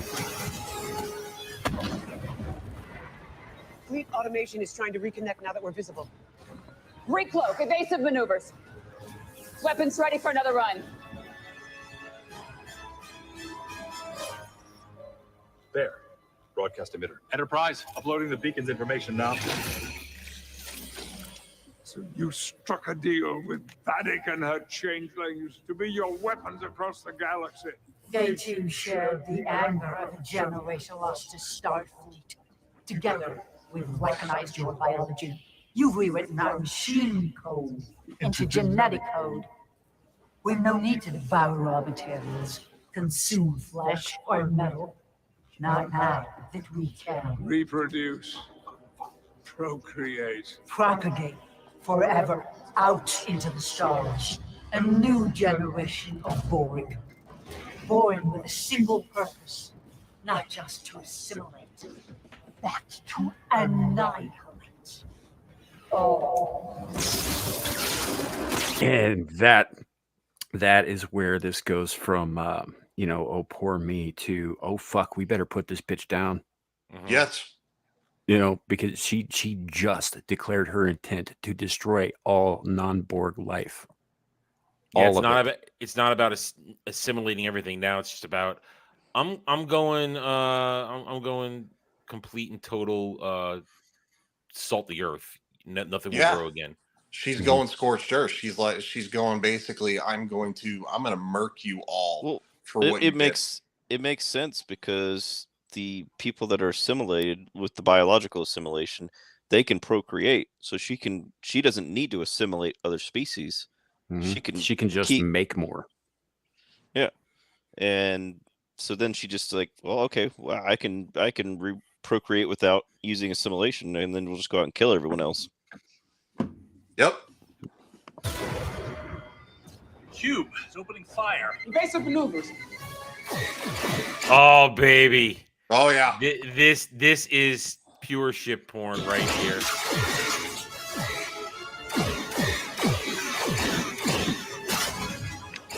So the Borg aren't usually that bad at shooting. Well, the ship is also cannibalizing itself. It's probably low on energy. It's yeah, that's what I would assume. I feel this ship is in a state of decay, and it's not as powerful, as it would normally be. I mean, it's still, it's still more formidable than you. And if they're low on energy, those energy shots are not going to have the power behind them. Yeah, I see what you're saying. I mean, go ahead, Devil. I was just going to say, as you get older, it's harder to hit the center of the toilet bowl. That's also true. Bazinga. But the whole cube has been more or less converted into giant radio antenna as well. So, that's true. I mean, it's that what you said there, Alf, makes sense. Like what energy they do have is being directed elsewhere, so their targeting probably isn't up to par. Well, that and the I don't know what the equivalent what they call it, but the wattage or whatever behind their shots is going to be weaker. Yeah. Oh, dang it. Went backwards. My bad. So, come on, dang. Hurry up. You're killing me, Smalls. One little click of the button and it's like, oh, and I lost where I was, guys. What's going on? I love it. I love it when we're doing this because I think we have more problems on Sundays than we do any other day with getting this shit to work. Is that about? I mean, hey, it's the day of we rest. pale face. So everything takes a day off, but us. Yeah, the internet takes a day off. Come on, dude. Anybody else losing faith in the captain? I'm just saying. Yeah, somebody I am. I'm a red shirt. I have no say in this. Shields at 68%. We need to take out. I'm gonna have a brain aneurysm over this. I swear to God. This is gonna be over real fast. All right, so it jumps back to this is StreamYard's doing. I know it is because StreamYard's is spurging out on me, and it's not. See, look, I didn't do that. I didn't hit that button. I swear to God. But okay, so the Borg have started firing on Worf and Will, and of course the Titan is being bombarded because it's the only one doing it. So we are where we want to be, right? So they have to, because the ship is the Enterprise D is running on obviously on minimal power. Geordi says, I haven't had time to activate everything. You got to do it manually. I love this. This is awesome. Doctor, I didn't have time to work on the weapons system, so you're gonna have to do it manually. Torpedoes away, locking phasers and returning fire. Woo!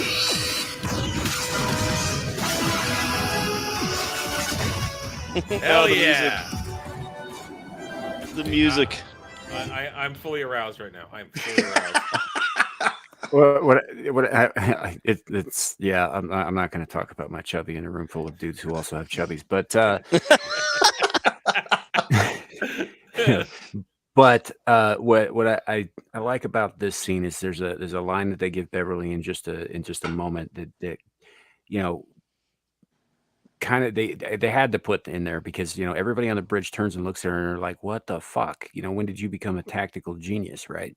It was a long 20 simple years response. It's been a lot of stuff has happened in the last 20 years. Yeah, and it's one of those I think the term in Hollywood is hang a lantern on it kind of thing, where they put a line in that basically is the exposition for what just happened. A lot's happened in the last 20 years. And you know what? It's acceptable. This isn't yes Been there the whole time. This A is phaser all the unit. stuff. This is just shit happened. And Beverly, if you go through TNG, is a capable officer. She's a brilliant doctor. She has a great mind. So it's not out of the ballpark that she added these skills to her set in 20 years, trying to protect her son. But it's not like that. She just started doing it without any explanation. All of a sudden, she's just, awesome. Yeah. No, it has an explanation to it. It's not just my girl boss. It's not the bestest ever, like Michael Burnham or whatever the fuck her name is. That's it, Mikey Burnham. Yeah, there's a reason for it. So it's warranted. Only way to take out the hive is to take out that beacon, but it's going to be impossible. I mean, no computer, not even my daughter could navigate us through this. I love this. I love this.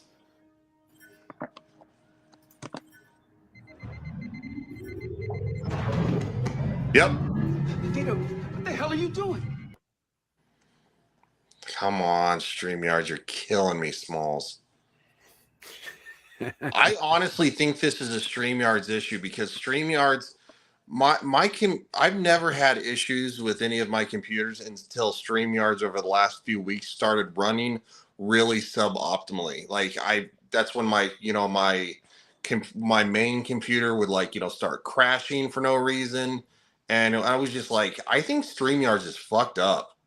I think there's a Paramount employee got embedded at StreamYards, and they're fucking with you. Is it Alex Kurtzman? Data, it's impossible. Data? Trust me. Data, I said no. Statistically, probability, yes. It's nearly impossible. But my gut tells me I can do this. Your gut? Yes. You've got to be sure, Data. Please, everyone, just trust me. I mean, this is perfect. How many times have they put their lives in Data's hands for all those years? But he knew at that time. He knew because he was Data, and he crunched numbers and all that. He knew, he said facts. Yeah. Now it's the gut, and so them trusting is much more important. And it's beautiful. It's a beautiful evolution. It's great. Love it. And they're about to do Star Trek's about to do Star Wars better than Star Wars could do right now. Yes. All right. We go with Data's gut.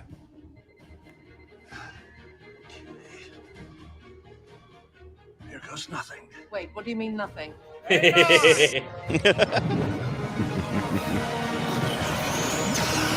Oh yeah.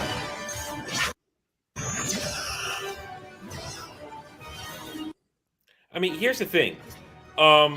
Limitations of the technology in the late 80s, early 90s. And as much as Star Trek is not about pew, pew, pew, flashy, flashy, every one of us always want to see the Enterprise D do shit like this. Yes. Oh, yeah. And this is nerd wet dream stuff right now, and it's great. Yes. I 1000% agree.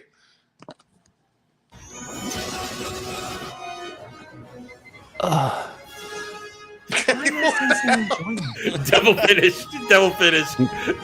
Nope, that was me. Oh, it was you? It was Devil.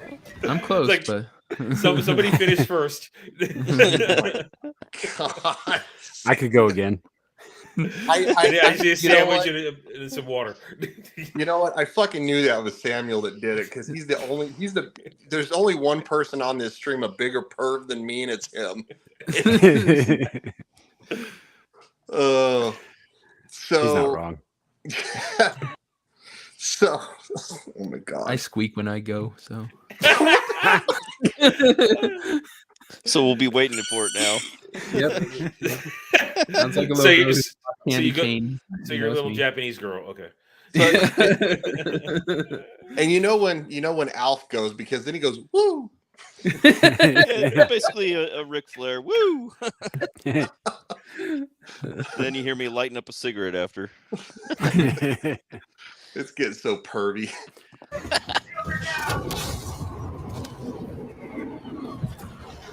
This is awesome to watch, but kind of heartbreaking. Yeah. Yes. Planetary shields are down. Space dock has fallen. There's nothing left to defend Earth. Space Dock has been there since the very beginning. Yes. I don't know if it was present during TOS, but it was during the TOS movies. Yeah. All right, StreamYards. I don't think they go back. I don't think they go back to Earth much in TOS though either. In 1 through in 1 they start on Earth. In 3 they're back at Earth. Yeah, you're talking about the movies, right? Yeah. No, I'm talking about the series. The original series. I don't think they go back to Earth much at all. Unless it's time travel. The man's a but menace. it's but like when by the time you get to the movies, it's implied that Space Dock has been there almost as long as Starfleet has, because it was our first outpost. Well, I think there was also an earlier version of Space Dock. And I'm basing this on the game Star Trek Online, which isn't really canon. But when you start off as a TOS character, which you can in that game, Space Dock's a lot smaller in that intro. Well, those little saucers that are around the big saucer at the top that you see here, right? They aren't on space dock from TOS time. Interesting. Shane says, no, that's a different space dock. It's the third one. The previous space dock is the museum. They moved it. Oh, fair enough. Fair enough. That would make sense. All right. Cool. See, this is why we love the chat. Yeah, but it's still a staple of the overall franchise, and so this is still kind of a little bit heartbreaking to watch it. Also, scary because they're gonna start fucking burning down Earth in a second. But yes. The fleet is targeting every major city, every population center of the. What'd I just say? Come around. How the hell did they target us? Our cloak, it's gone. Uh-oh. And which drones are that actually are doing it? The reason the cloak is gone, because guess what? The youngins find their way to the cloaking device and start firing on it with the phasers. Specifically, Sydney, who helped install it. Because if you recall, when a drone is absorbed into the collective, all of their knowledge gets absorbed with it. Yeah. Most of the ships in Picard were taken from Star Trek Online. Oh, wow, I didn't know that. A fair number of them were, yeah. I meant to click that. Although, to Alf's point about it not being canon, it goes into some wild fucking tangents. Like Mirror Universe Wesley becomes one with Mirror Universe V'ger. It's fucked up. I don't want to know about that. I don't want to know that. I like the game, but I can see why it's not canon because they go off on some pretty wild tangents. I do like the just off the topic there. I do like that you have an entire arc in the Delta Quadrant basically cleaning up after Janeway. Fixing all of her messes. Yeah. Hey, you don't clean up. You don't clean up after a woman. She did an outstanding job, guys. Come on. We I talk need about to watch that series again. No, we're gonna watch it again. Trust me. We'll get to it in like 10 years when we get through all these episodes. You'll kill him. Sever the link, and you'll sentence his mind to insurmountable, unsurvivable shock. Only he could choose to leave now. Jack. He's too far gone.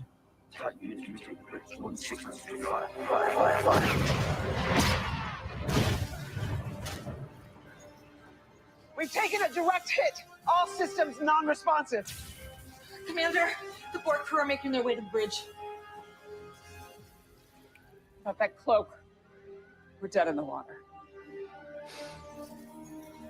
I might be the only one here, but I was really hoping that they would cap Raffi just before they got saved.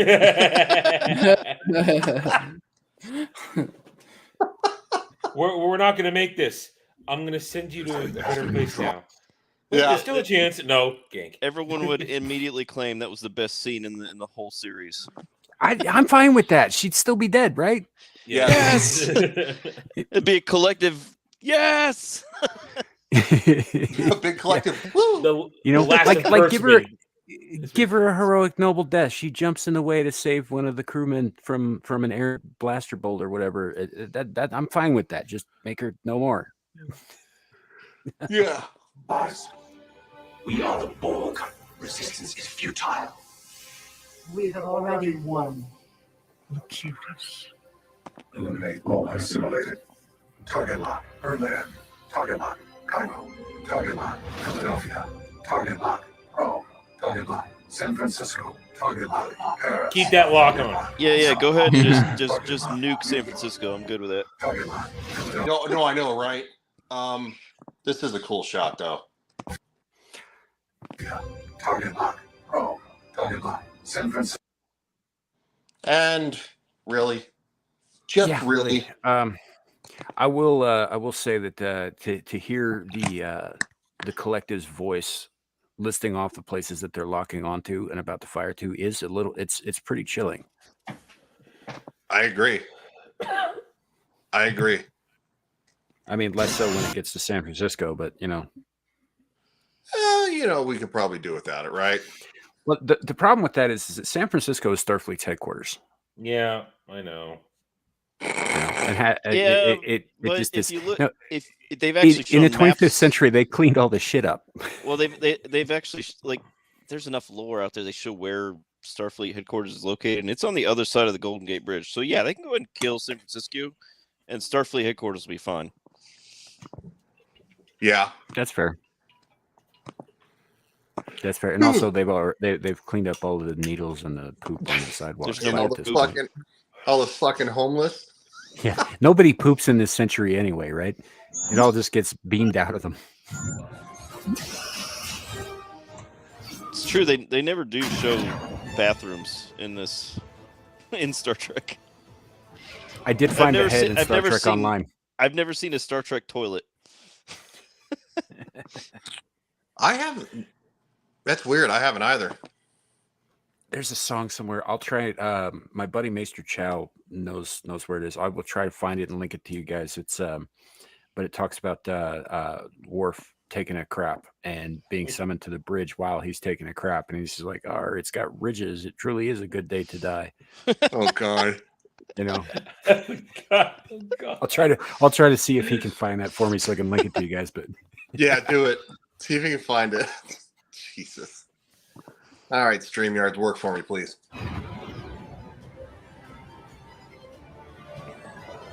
I don't hate that design.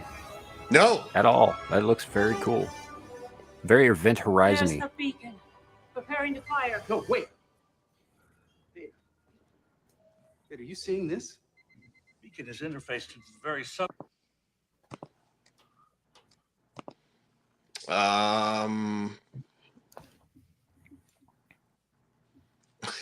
The most I saw was a sink in First Contact.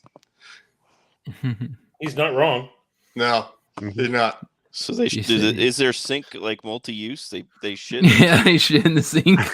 It must be. Maybe. I know there were there was a vanity in Troy's room when she was working out with Crusher in TNG, and I only remember that because they were wearing these the famous leotards, small leotards. Yes. Yeah, but she's a girl. She doesn't have to poo.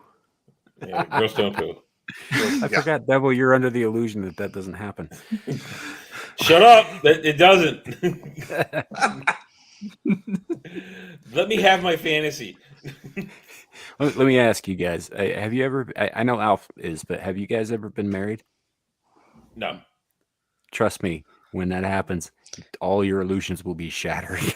That's why I haven't got married. You go from not wanting to like fart in front of each other to all of a sudden they're shitting with the door open. Yeah, like, honey, could you please make sure that all of the street gets washed down the bowl when you're finished? Oh. Samiel, why? Because I had to deal with it. Now you do too. I've lived with girls. I know what it's like. All my Star Trek chubby's gone. Don't worry, it'll be back. Here, Devil, I'll bring it back. Hold on, it's coming back. All right, press. Don't you ever say to me, "You'll bring it back." Ryan the fluffer. You know, Ryan tries so hard not to come off as a homo, and then he says something like that. I never thought I'd try to come off like anything. Oh, StreamYards is really not wanting to work with me here. Like, StreamYards is like it's like being so stupid. Oh my god, is a homophobe. Dude, I almost like want my money back. Seriously, StreamYards, like it's glitching out. Okay, you guys can see that. That's good. I see a black screen. I see a yeah, we see black screen. I know, right, dude? It's not working. Wow. I had to stop snacking due to this conversation.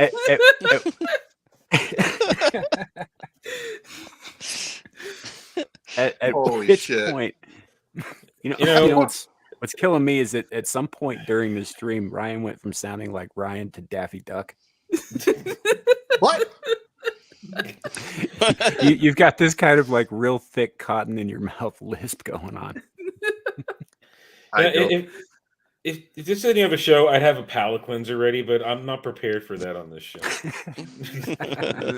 I haven't prepared a palate cleanser to save us from. You're like, I don't know. I'm new. I don't know what to do. I'm a clone. I'm not real Adam, so I have no responsibilities at all. You're like, I'm not a real person. I like how Adam's trying to act like he doesn't have a whole hard drive of that one girl he always brings up. I just go to her Twitter. I don't have a hard drive. I actually started following her Twitter because of you.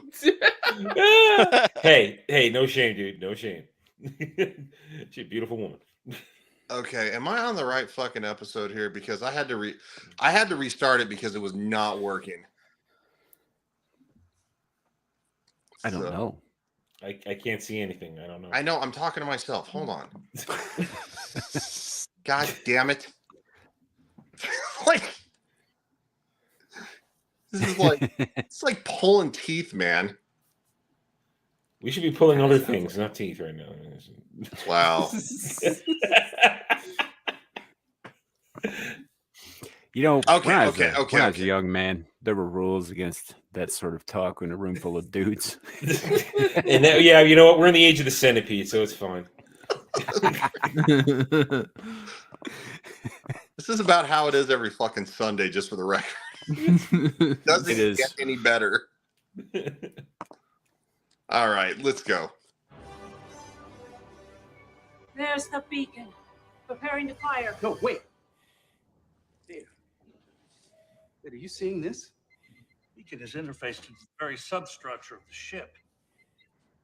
Firing on it would trigger a cataclysmic chain reaction. We destroy the beacon. We destroy the cube. Thermal exhaust port, 2 meters wide. And everyone on it. No. Must be another way. Destroy the cube now, and we kill everyone down there. If we wait, it's everyone else in the galaxy. Needs of the many outweigh the needs of the few, or the one. Yes. This is Sophie's choice if it mattered. Oh.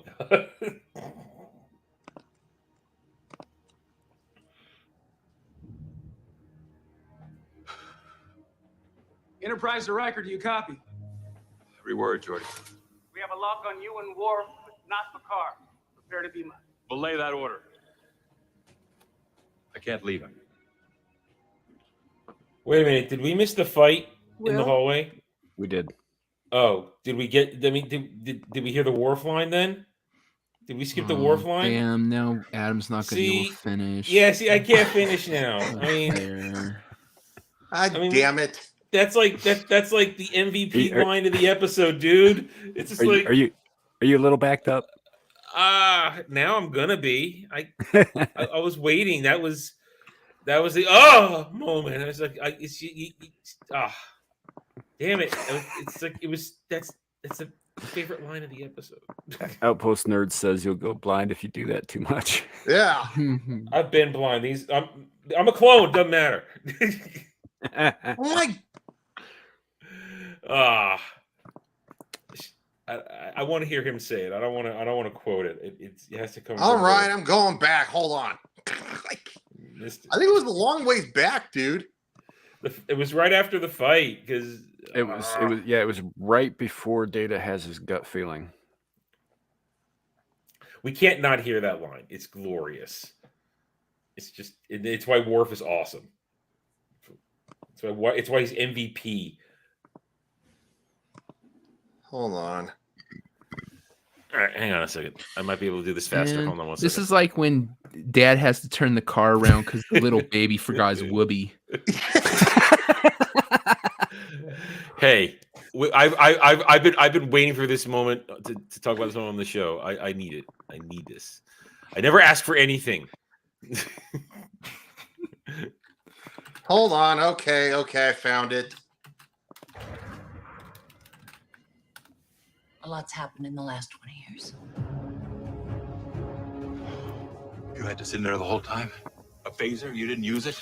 Swords are fun. Yes. Like your Enterprise. It's not that good. It's awesome because he kicks ass with it. You know, in the fight scene, he's hacking down the Borg with the sword, and it's awesome. And then Riker can't lift it, and it's great. It's awesome. Swords are fun. The sword being the mek'leth being so heavy that Riker can't lift it, I think, is pretty awesome. But because that illustrates exactly who and what Worf is, you know.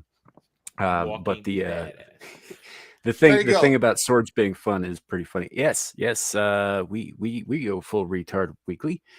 Thank you, Ruben. Also, Ruben, welcome. Yes, yes, swords are fun. Yes, Ruben has seen a couple of us, of course, probably on Ball Busters and Vets Talking. Ruben's a great guy, but yeah, you never go full retard. Fucking Adam went full retard. I'm the clone. Okay, real Adam didn't go full retard. I'm the clone. It's all right. Yeah, that's because real Adam's dead. You do realize when we get Hijabi Gamer on here, this is the actual face she's gonna make when dealing with us. Just disappointment. She probably. I you know, Judgment. Devil. She streams with me every week, and she's always got that look on her face. Yeah, she's drifted into this sector of our YouTube sphere, and you're permanently damaged after that. It's not good. when she first started streaming with me, I did the disservice of explaining to her exactly what pegging is. And things have been downhill ever since. He's not wrong. It's like the first time you hear the word docking. Oh, what in space dock? No. Yeah. No. Yeah. She learned what tossing salad is from me. So. Oh God. We're bad men, and we're all going to hell. Yes. The moment we Oh. fire, you'll have a minute to get out at most. I owe him a lifetime. The least I can spare. It's a minute. I'll see you It's a soon. good line. Riker out. There was a moment today where I was worried we might actually survive. See, that's a better line. It's no, every Worf line is awesome. They are all equally awesome. He's MVP. Thanks, Ruben. I appreciate it, man. We appreciate it a lot. We appreciate it. Yeah. It's a bit of a joint production where we're all kind of simulcasting it, and Yes. Lost their signal. Yes, we are. They've crossed it. Hey, see you, Shane. Appreciate you stopping by. Yeah, when you get the lot of us together, we'll jaw jack for about 2 to 3 hours easily. To the dead zone.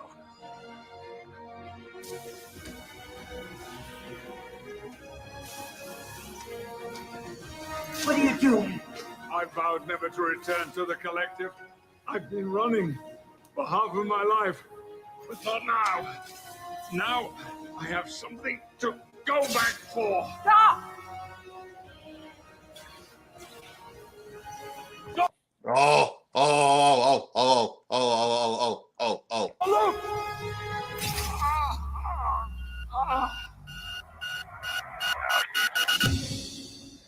am Ooh. Locutus. So good. Resistance is futile. Reassimilation has been his nightmare. God, that's so good. Jack. It's so good watching that happen. It's just so it's almost creepy. well, it is. It's like Adam said, that's been his nightmare. He never forgot, and I believe that he never truly was severed from the collective thoughts. You know, I think he could always, even if he couldn't hear them, he could always feel them. Mm-hmm. You know, and actually that lines up with what they did here in the show when they used his DNA to basically assimilate all the kids in Starfleet. Is because when he was assimilated, when they rescued him from that, and they got all the implants and shit out of him, and they thawed all the nanites, they didn't realize that being part of the collective changed him on a molecular level.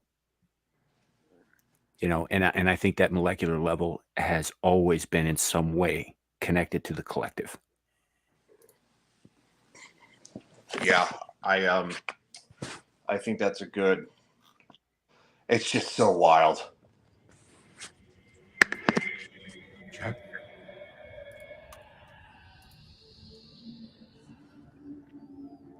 I can feel them. All of them. There are so many voices. Joyful. Welcoming me. Nothing's broken in here. There's no suffering. No loneliness. No fear.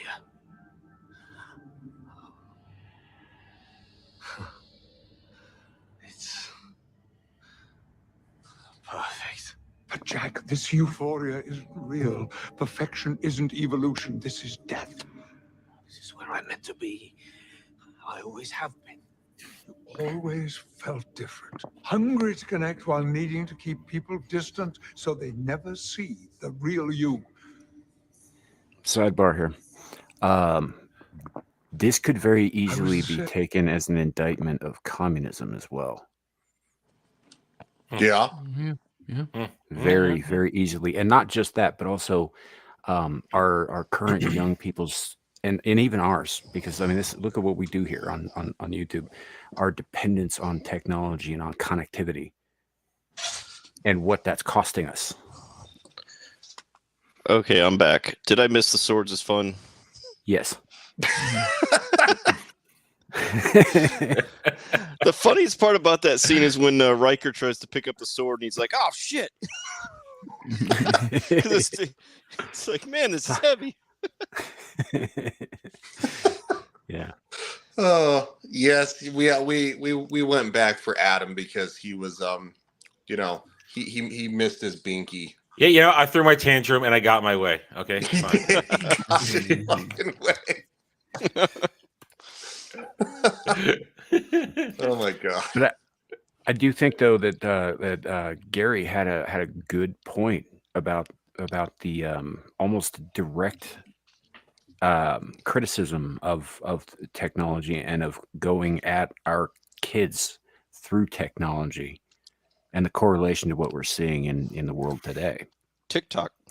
I think that it's yes with TikTok, with YouTube, with the hive mind that's emerging, with you know, the resurgence of communism, and I think that Terry Metalis did it very. I wouldn't say subtly, but he did it well enough that obviously nobody noticed, you know, who was going to raise hell about it. But I think he is. I think he's going at it right here. I think he's trying to draw a parallel here. Well, the communists realized they couldn't turn the entire world to communism via warfare, so they decided to do it in a more insidious way, breaking us from the inside out. The long march through history. Yeah. Yep. If you can turn the kids, they'll turn on their parents. You don't need the parents. Trust me, it's already happening. I know. You know, people. You know, I grew up with you know, aunts and uncles and you know, my mom's friends and stuff like that, and you know, the college system has literally turned their, you know, some of their kids against them, and they call them heinous names that you know, names that we get called, and it's like, you're calling your parents that? Like, what is wrong with you, you little fucker? This is I'm paraphrasing Stalin here, but get them while they're young and the possibilities are endless. Yep. It's a fucking virus, but yeah, they're useful idiots. That's what some of the people in Hollywood say all the time. And I didn't mean to turn this into a big political thing, but I do think that it's exemplified here by this, whether Metalis meant to do it or not, but I think that he did. I think it's got a lot of parallels. Yeah. Babe, I joined Starfleet to find a family I didn't have, and I found it. I let them in, but there was always a barrier. I too thought there was something wrong with me, and I waited in that vineyard waiting to die, alone. But now, Jack, I realize you are the part of me that I never knew was missing. Good dad.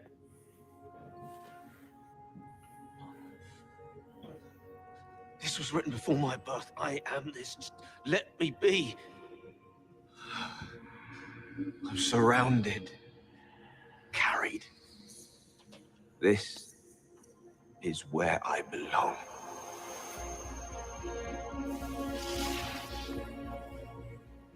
We're out of time.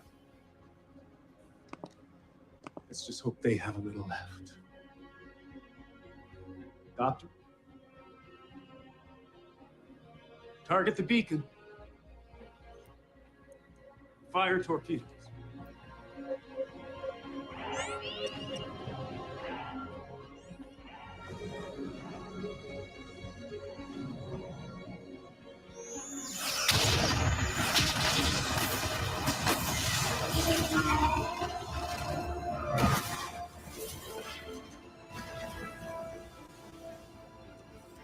No. Careful. Well, Yeah, I know, dude. You get sucked in. You sucked in. I know you get so sucked in because it's so good. Yeah, that's why I said something, because I found myself watching the show and not like talking or commenting. I was like, oh, this isn't gonna go well. But yeah, this whole sequence is captivating, I think is the word. It's very well done. Everybody's performance in just in this sequence here. It's more of the good dad thing that we were talking about. Mm-hmm. Yep. Yeah, it certainly is. Although I do have to poke a little bit of fun at it, because like when Picard gets through to Jack, when he changes his mind and all that stuff, and he starts getting those flashbacks to all those good times they had in the fucking 3 days they've known each other. Yeah, but it's all they had. It's all they have. So, I mean, right. But I'm just saying, if I were an adult man who never knew my father and I just got to know my father, and then I got thrown into this wild ass adventure over here, well, I don't know if that would be enough to bring me back. yeah, but I imagine Beverly probably told him countless stories about his father and the great stuff, that he did. So he's probably got all that in the back of his head. Yeah, it doesn't make up for 30 years of not seeing your father, but I think that could be part of it. Yeah. But no, it's something that you really get sucked into big time. It's so easy to get sucked into this part of the episode because it's so good. It's a fine day indeed to die with honor. Peter! Scanning for. I see it hopping around a little bit. Sorry, Yeah, guys. video's a little Shockwave is choppy. interfering with our transport sensors. I can't get a lock on the signal.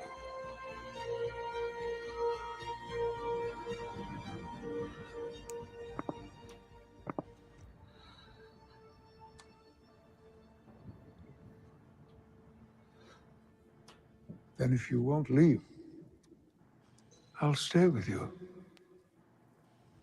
It's a good move. till the end. Yes, it is. dad hug incoming. You have changed my life forever. Hey guys, I put it in the chat. I need to switch devices real quick. I'll be right back. Yo, Okay, I saw it, dude. Now that he's gone, we can really get down to second time. Good God, sir. Hang on, I need a sandwich. Already? And I need electrolytes. I need electrolytes and a sandwich. Yeah, Outpost, he says he knew about his father and he did see him one time before, but Jack didn't want a relationship with Picard before. Yeah. Yeah, Outpost Nerd. Yeah, we covered that in an earlier episode, and he did, but like I wouldn't. it's not that necessarily the memory that would come to the fore in this case. Like he's remembering. I mean, it might too, but aside from stories and that one incident, the last 3 days are really all that he has. You know, and so I don't know that the stories would be enough. You know, it just from a writing perspective, like think about it like this though. We already mentioned it. They are in the collective right now, which means ostensibly he has access to everything that is Jean-Luc. Yes, that's that true. means he remembers when I'll grant you Jean-Luc that. was in his mom. Oh, crap. That's when he remembers when Jean-Luc made him. Wow. Wow, Like, guys. get out of here! Get out of here! Not only that, but he probably remembers Vash too. Oh. And science officer lady who played the piano while he played the flute. Oh, good God! You guys are birds, man. What? She played she had the rollout piano and he was playing the flute. It's true. You guys are perving out, man. It was an episode. Well, if the first season's like to go, if the first season's to go and he gets buy lucky anything like 3 when he was in times. Data too. No, that didn't happen. No. Data, I love you. Hey, no, nothing beats Riker doing the they them.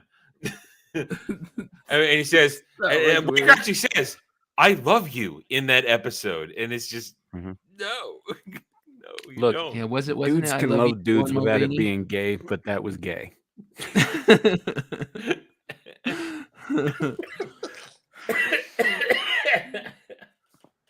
Oh, look, Alf, you returned just in time for the perviness.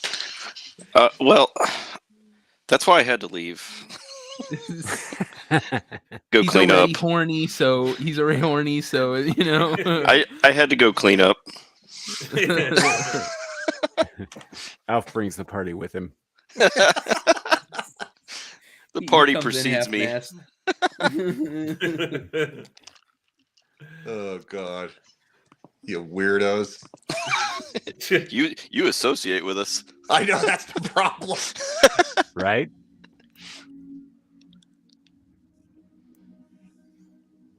Yep, got a flashback to all those brilliant, wonderful moments that occurred in the last 72 hours. This is a good montage. I'm not knocking that. I know you're not.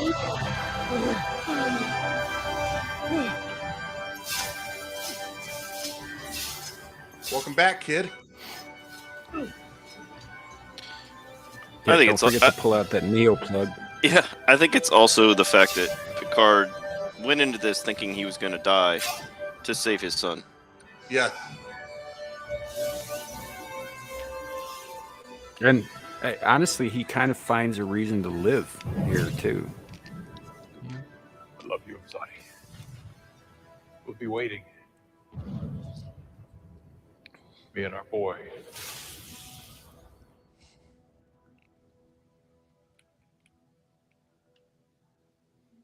Where's he home? Troy's Get it, about to come in girlfriend. clutch. She's just going to put a really obnoxious tweet out. Oh, I'm trying not to think about that. As are you. I love this moment. Somehow So do I. survived. You've been different, changed, broken, alone. No, Like you? no, I am not alone.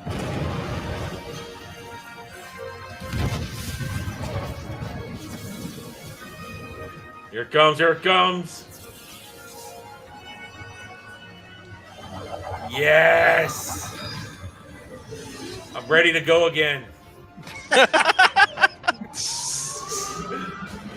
How's your Hey, Adam, how's your penis? Raw? Raw. Moisturized and paying attention. You can get me skinned I'm up on trying to that find thing. some good euphemisms here. It's midnight. See, for all you people watching, when we say this was engaged, It's not about Star Trek. It's about us and our perverted Star Trek feelings. engorged. Yeah, engorged. We should call it engorged. I had to go for it. It was right there. Engage is a double entendre. Yeah. I'm gonna have to call my mom and tell her not to watch this.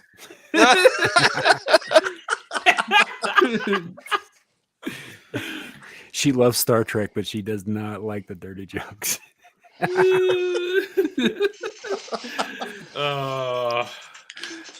My son Samuel, he might be gay.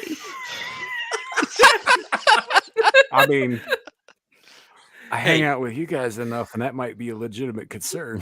Hey, you know what?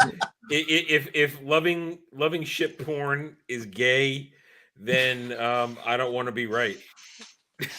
I would have not finished that sentence myself. It's 12:30. My brain is gone at this point. I haven't slept in a long time. Oh God. Oh. Off the rails. Yeah, Troy comes in clutch, and this is something else that people don't think about too much, because she's ship's counselor, but she still had to go through all the same basic shit at the academy that they all did too, which means courses in flight and then all that stuff. And her command preparation episode in season 7 was a really good episode. That's a good one. Gay. See, the engage in Star Trek Engage, you have to actually elongate. You have to say Star Trek Engage. Elongate. Elongated. Elongated. Elongated. It's just a chubby right now. You got to make it longer. Move on. Move forward. We graduated to stiffy at this point. Move on. Speaking of which, that is is about frightening to die. right there. That is frightening.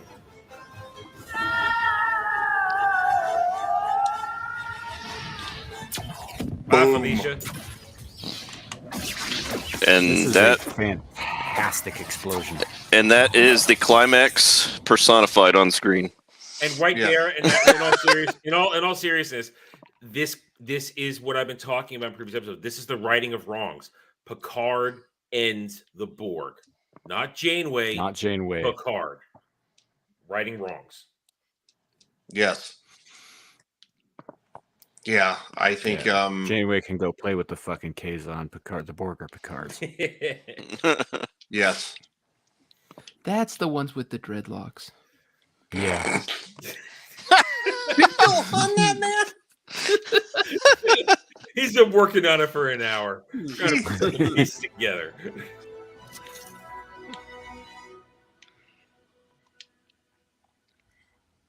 What do we do? You just killed a lot of people. It's like, oh shit. What happened? Somebody's getting a court martial. Sorry.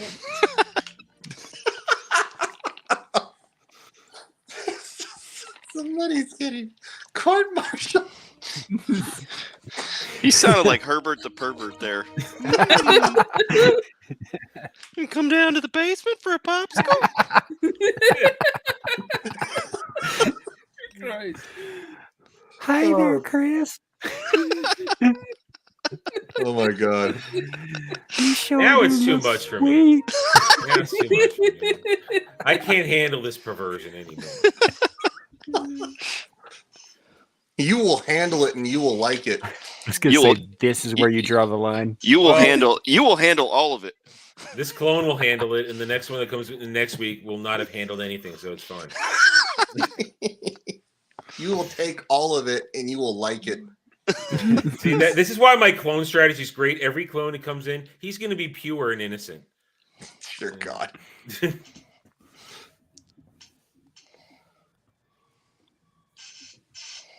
Oh, it's glitching again.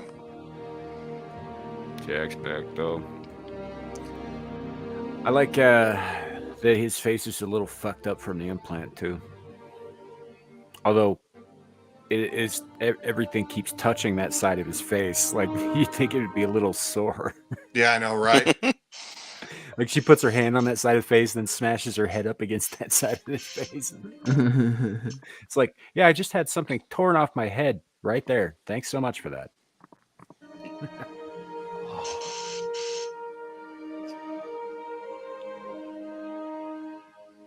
Love the music.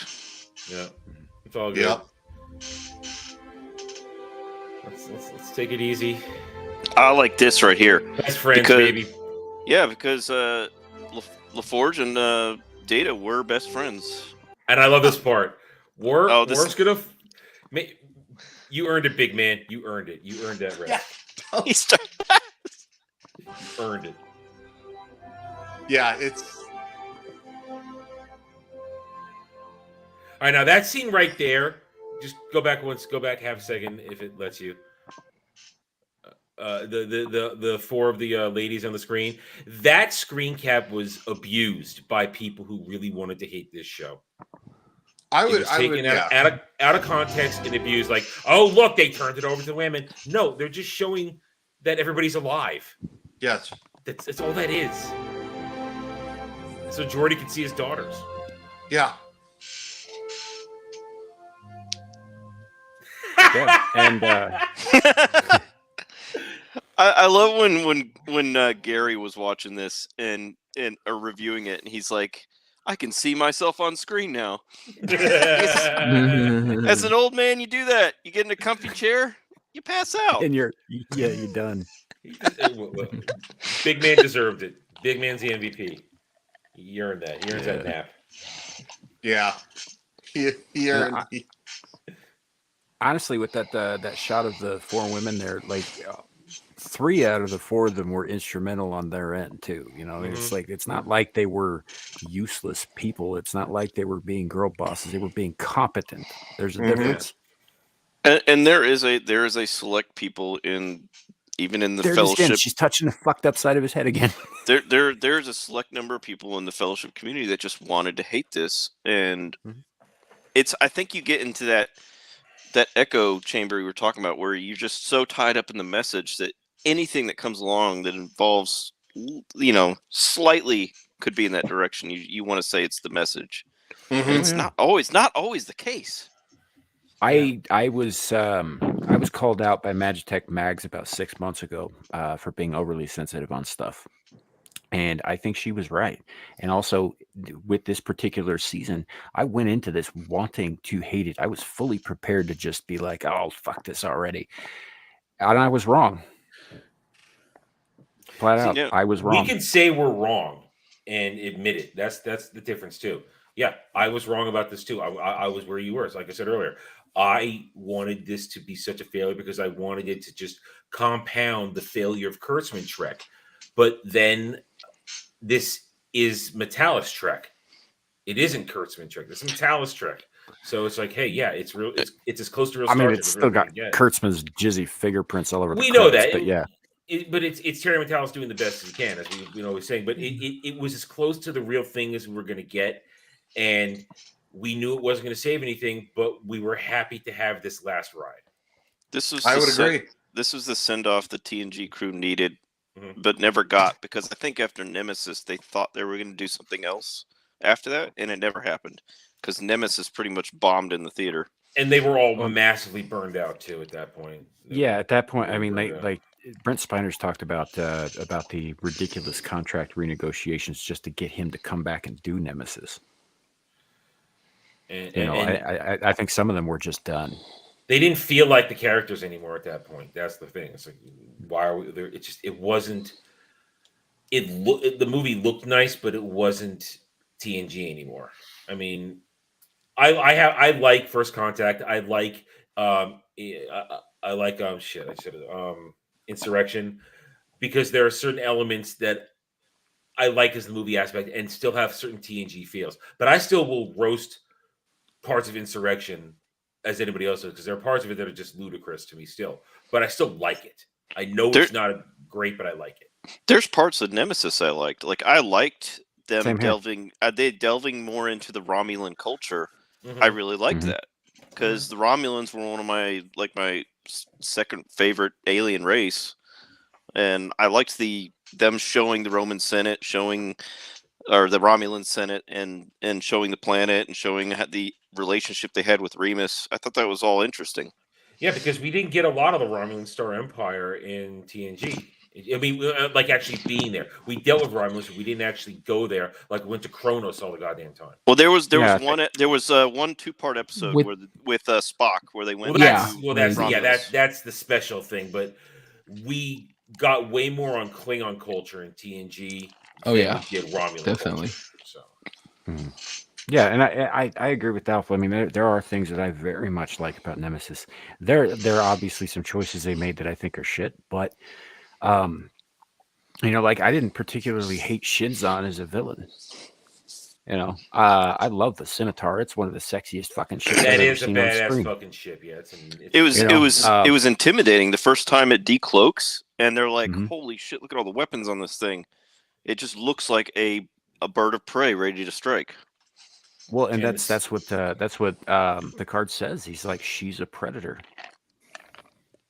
You know, and so there are stuff I like on there. I liked what's her name? Commander Dinatra, the Romulan who turns on Shinzon. Right. I like that part because it shows possible future ties between the Romulans and Federation. You know, that how not all Romulans are for the Star Empire agenda of, you know, anti anyone else. Mhm. Well, Nemesis also takes place after the Dominion War. Right. And Romulus was leaning towards peace anyway. It was the Remans who were just like, wait, you guys exploited us all this time for what exactly? No, fuck this. It's a fake. Sorry, had to do it. You guys, we're gonna have to wrap this up soon. Yeah, let's get it. Well, now it's the glorious epilogue. The glorious epilogue. Ugh. The afterglow, if you will. Captain's log. Now this is great. Hero ships, and I'm okay with what's about to happen. I'm totally okay with it. Let it happen, baby. Sit back and let it happen.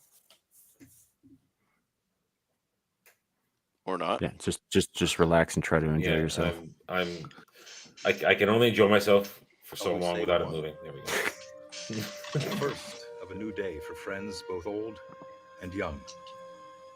Starfleet has implemented a fleet-wide transport solution to purge our young officers of the Borg infection. A world-saving effort developed by our new head of Starfleet medical branch, Admiral Crusher. That's awesome. Who also Yes. I think technology that privately scans for other irregularities. I think In constant at, need for I think at one Our point she was changeling already head of adversaries Starfleet Medicals, like yet during did not season kill. 2. Yeah, Many of them are when they had targets. Pulaski on the Enterprise. Yeah, Was she head or did she just go back there? I don't remember. I think she was. If she was not the head, she was definitely one of like the top like 3 officers at Yeah, Starfleet Medical. Yeah, season 2 when the other doctor came in and Yeah. she was out. Yeah. That I think they said she was pretty high up in medical. So In light of their past, Tuvok's alive. the command crew of the USS It's good to see Enterprise Tim are Russ. receiving a full pardon for commandeering, better yet, hijacking this very ship with your help. You disobeyed a direct order from your captain. As a result, Starfleet Command has ordered me. Let me make this easier for you. Clearly, my judgment, my instincts. they should have done more to make Tim look younger because Romulans live like 200-300 years old. So he shouldn't have aged. Vulcans live quite a long time too. He was which already is what he over is. 100 in Voyager. Then wasn't he already? Wasn't he already over 100 Well, in Voyager? a little bit of lore.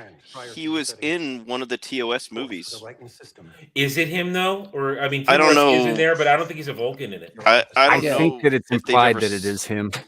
Guys, we got to circle it up seriously. Yeah, go ahead. I'm nerding here. It's the last episode. That leads me to first officer. More accurately, 7 of 9. Now, I'm a relic of an older time.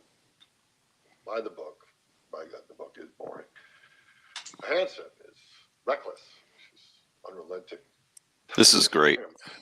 I would agree. Procedure. However, she is brave loyal, and the book that she writes is going to be great. And the rules that she breaks, maybe they were broken to begin with. So, in light of that, I have a recommendation. Promotion to captain when we return to port. And that was probably recorded a couple days before this all kicked off. Yep, it's right before the shit hit the fan. Resignation denied. Captain. Little Voyager music there. You know, and a lot of people try to say that this was a girl boss, but if you anyone who's watched Voyager know that 7 to 9 was not a girl boss. She earned it. Yeah. Now here's the thing. I kind of wish they'd been able to work out whatever negotiation problems they had, or people got getting in the way of getting Mulgrew. It would have been better with Janeway there, just because that's just I can't help but think that. I don't know if I agree. Do we want to watch the interaction with Raffi, or can we skip it? We can skip it. We can totally skip that because it's bullshit. Thank God. I don't care about her. She hugs Worf. Woohoo. I don't. Worf hugs her. Okay, well, whatever. Yeah, I really don't care about her. I don't either. This is funny. It's been difficult. Balance is challenging. So is he in partially a biological body? Is it like like Picard's, like a replicant biological body? But so can she actually sense his emotions? Yes. Yes. Yeah. During the Death Star run, she said, "Are you having fun?" Or she says, "Why am I sensing enjoyment?" Yeah, that's it. That's it. Yeah, that's it. Sometimes I feel joyful. Others, melancholy. Anxiety and ease. Some anger. I witnessed an ensign feeding his cat the other day. And Oh, Spot.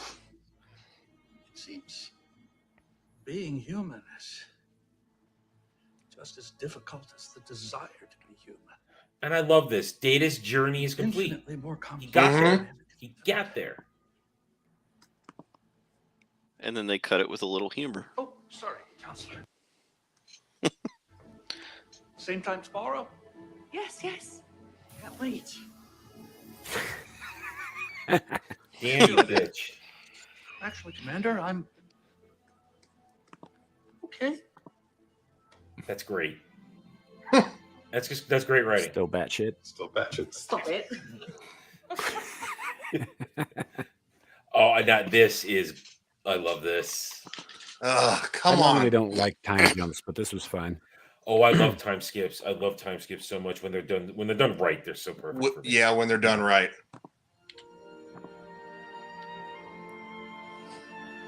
There she is in her rightful place. You see the bounty off on the side there.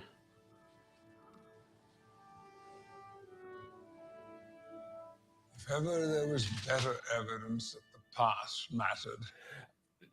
That's written with such right here. Oh, I know.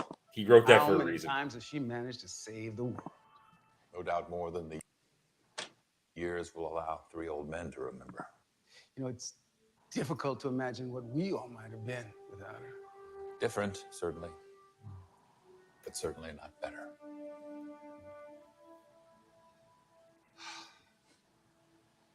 Computer, initiate shutdown sequence.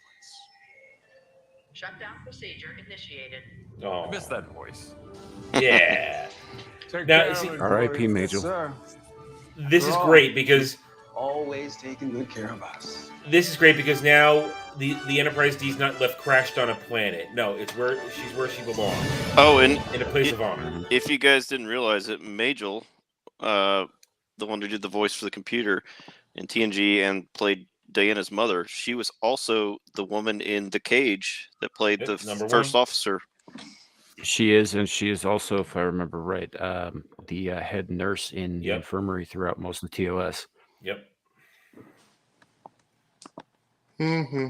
Sorry, my bad. Hey, pacing nervously. Oh, his thing was suspended for violation. What? On Alf's, it says stream unavailable, stream suspended for policy violations. Oh, They too much. got Alf. Oh, that's Too much video. yeah. They're slapping your dick down, Alf, because Ryan and I are both still up. Yep. Oh, they'll get to you. No. They have. Yeah. They get the ones that do this less first, so like we don't have as many problems. Yeah, it says your stream temporarily blocked. So I'll come back in a minute. Bit of track. Trust me, it's an honor. I'm okay with the fast track. I think the family name might have helped just a touch. Names mean almost nothing. okay, it looks like it's back. It'll be there during the replay. Trust me. Admirals, proceed to Pier 23. Oh, Jack, you never did tell me the ship to which they posted you. I don't think I'm so nervous. It's not for me. Admiral Picard Crusher.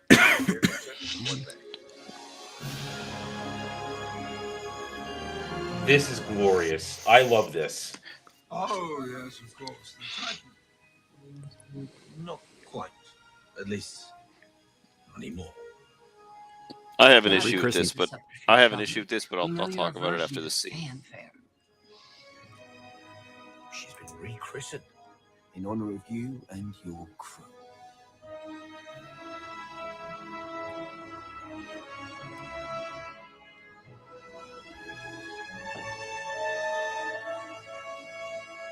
NCC 1701G.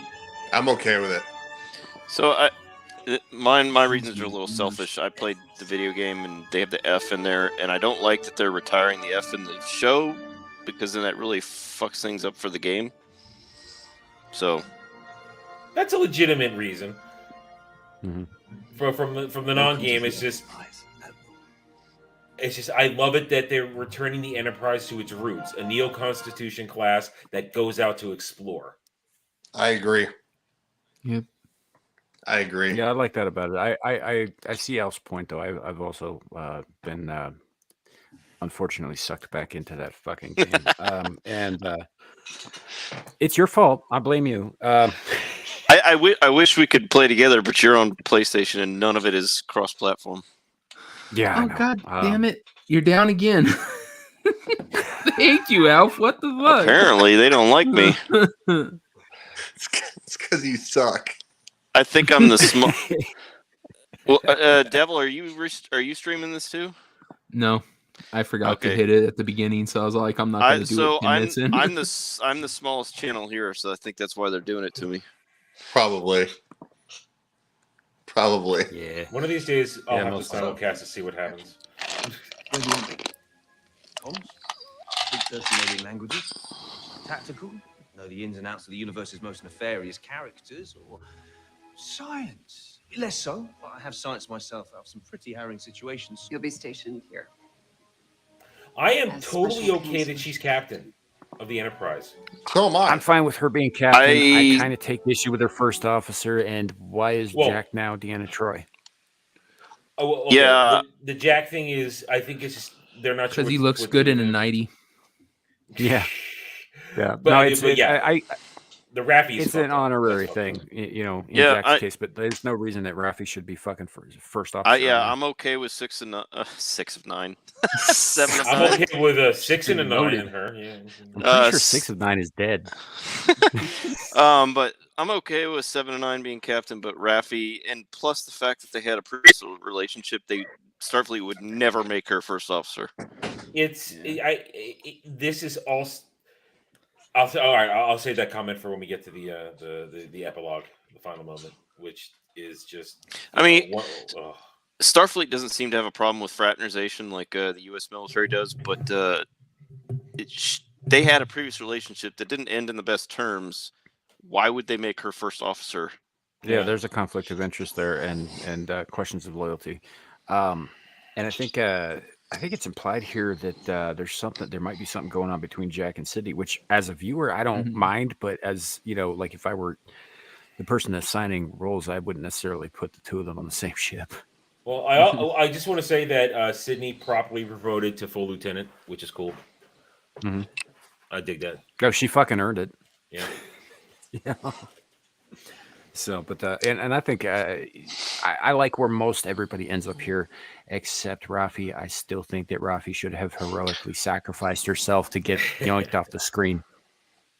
I think if they had proceeded, because everyone was pushing, well, a lot of the fans of season 3 of Picard were pushing for a Star Trek legacy show where you had all these young kids and have like 7 or 9 leading the crew. I would have been all on board for that. It's all set up. I mean, everybody wants this, but it's not happening. That's a This shit. is a layup, and Paramount does not want to do it. Yeah, If it's if it's go this crew, yeah, I'm good with it. Yeah, We'll get rid of Raffi. Minus Raffi. Yeah. Which could be fine because if they did do this, it would pick up a little bit later, reassigned, very easy to get her off, and it's set up so good because you have all these characters that we are now invested in. Yeah. And I mean, like you where know, they're gonna go. It's just shuttlecraft accidents happen all the time. That's all I'm saying. Or transporter accidents. But all right, let's keep going because we got to get to that final moment. We got to get there. I know, right? Yeah, we got it. There we go. We're here. To search for Raffi. Well, we gotta. Well, there's 2 moments. One, I like the part right where they go, where he's saying, "What's your phrase gonna be?" And we don't hear Seven say her phrase, and I think that's cool. Oh, come on, Quark. You have the most adorable voice. Have another glass of prune juice. Perhaps it is time to call Prune juice. I love that they bring that back. got to meditation in the morning. Too easy.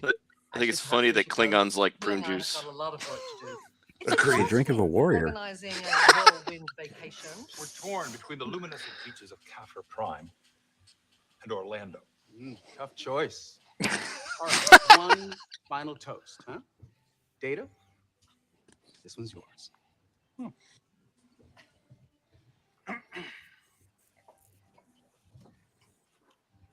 There was a young lady from Vega. Data! Just wanted to finish that. Actually, I believe the honor belongs to you, Captain.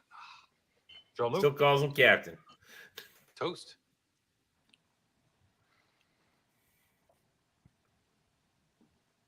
Toast.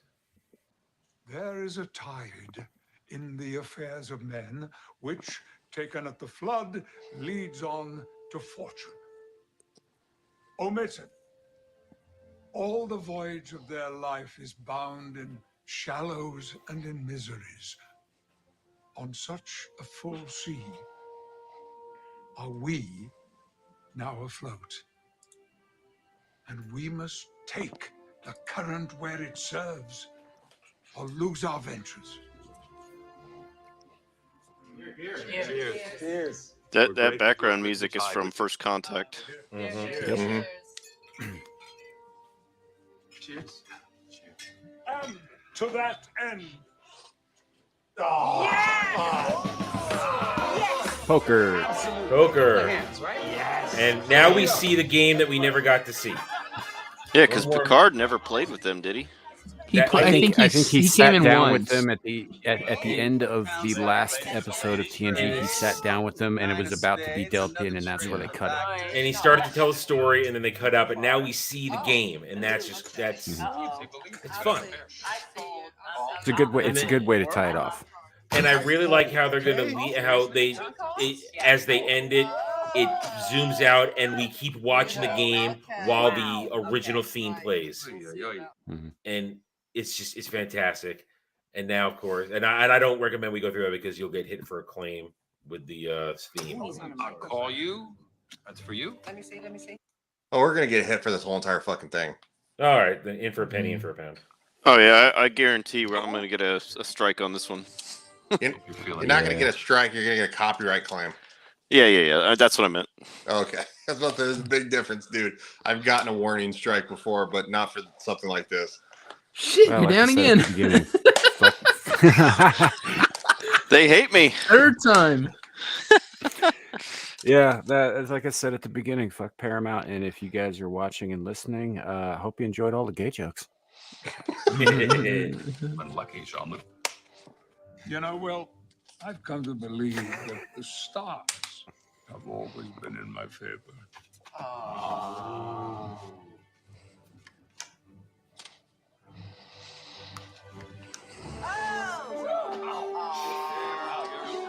Excuse me.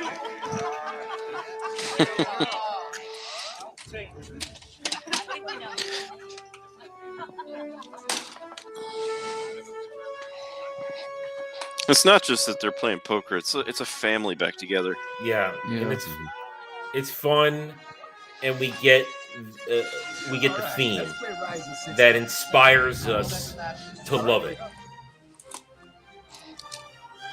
Damn, my channel is still down. Yeah, because I keep playing it. It's your fault. It usually lasts about 2 minutes after you stop playing whatever it is that's pissing them off. Yeah.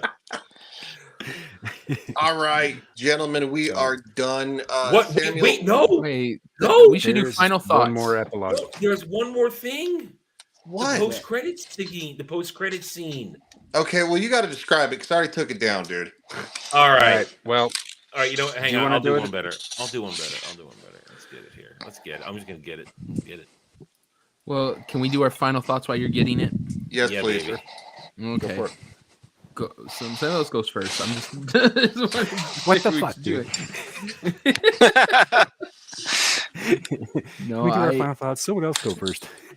No, I think that this was a really good season. I think so much so that it shouldn't be connected to the first two. It shouldn't be Picard. This should be Gilf Track. There was no That's what- first Gilf two Track, seasons. that's What are you it- talking about? Yeah, there you They go. don't exist. There was no first two seasons of Picard. It was just this one. But yeah, I really liked it. I think that people, like you said, we get bogged down in that we want to hate stuff and because of all the stuff we've been put through. But I really enjoyed this season. I thought it was really good. I got it. I got it up.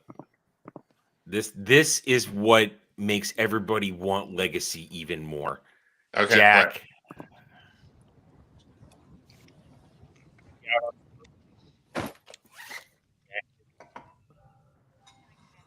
I love that. That's Oh, you brought one of the fat ones.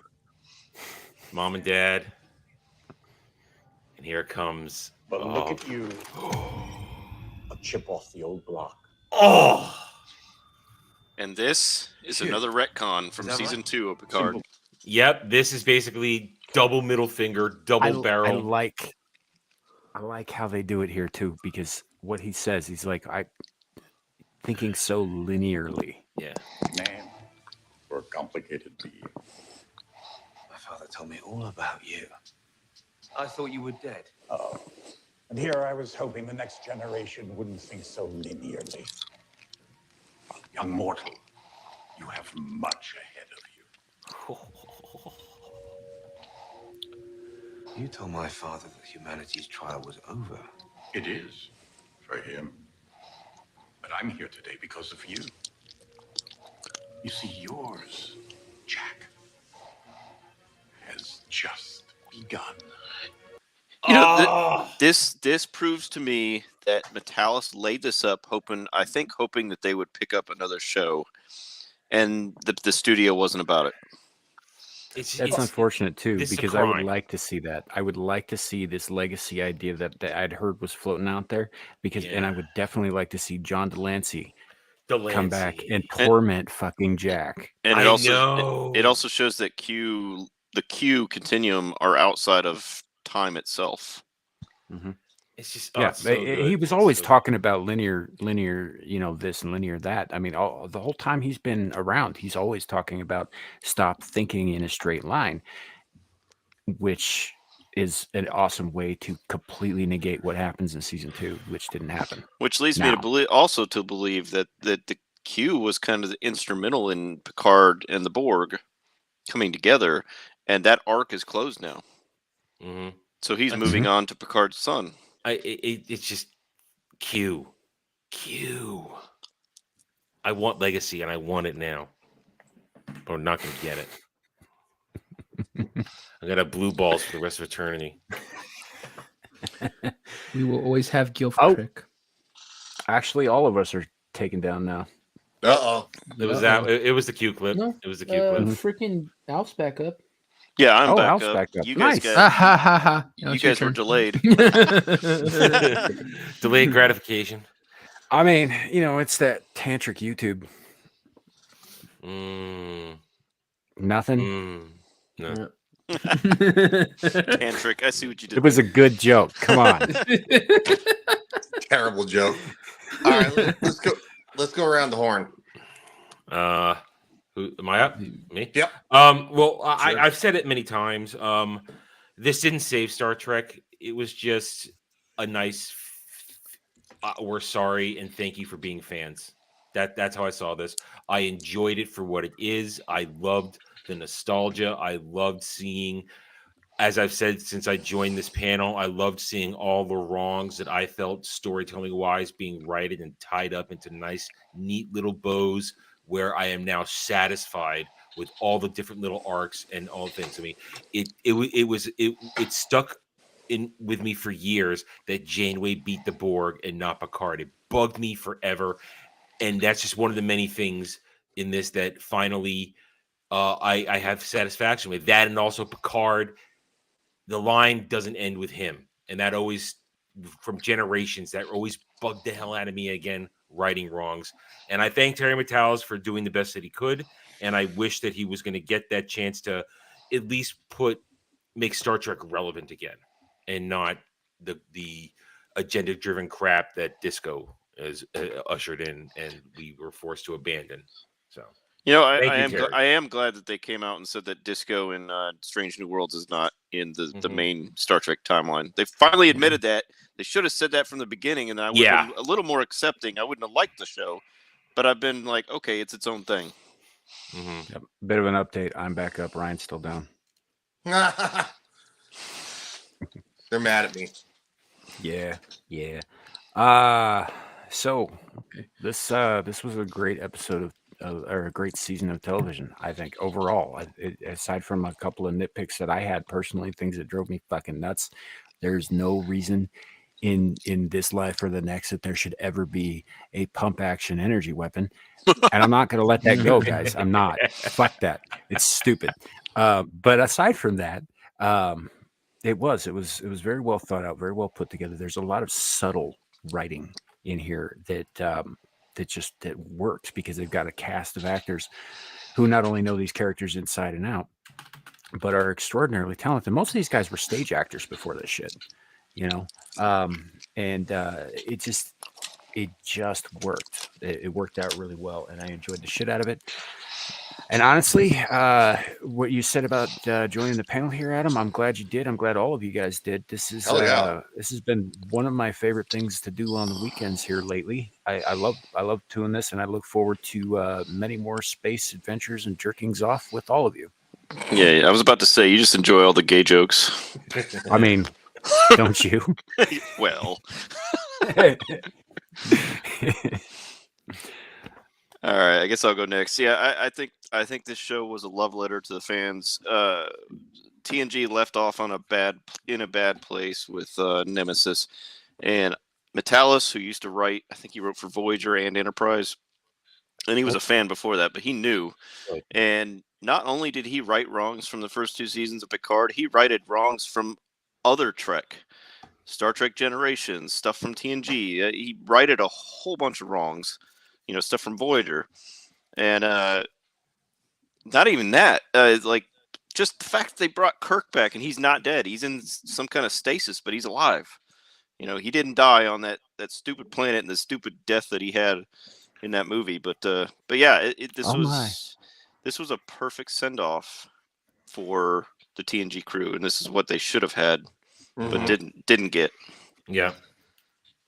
Agreed. I think it was an incredible show. It was great to see, and quite frankly, it makes you excited to look forward to watching more in the future. So, appreciate it, gentlemen. And Samuel, you know what to do. Engage. Ooh. Gilf track forever.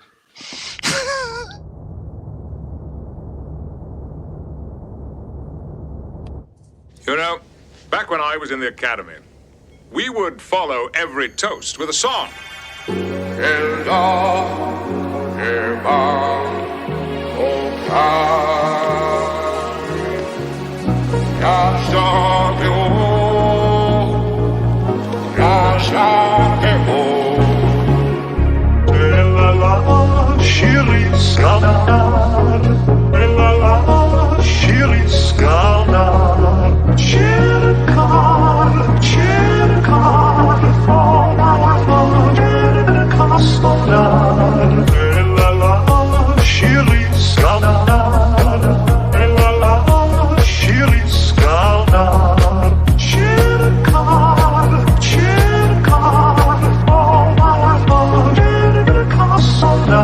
It's better to have loved and lost than never to have loved at all.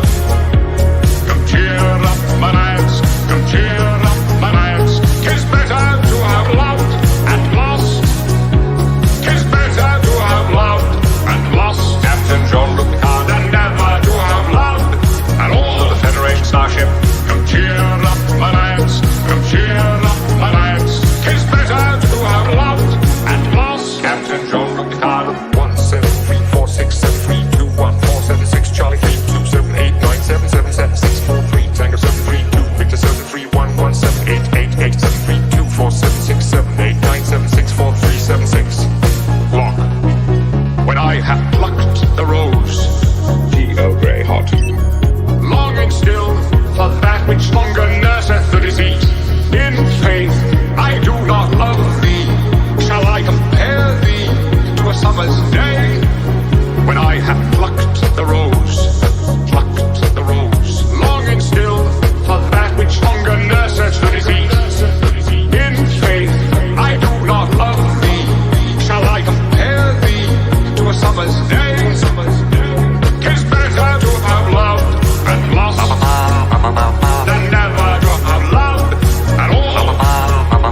Come cheer up my nights, come cheer up my nights. 'Tis better to have loved and lost.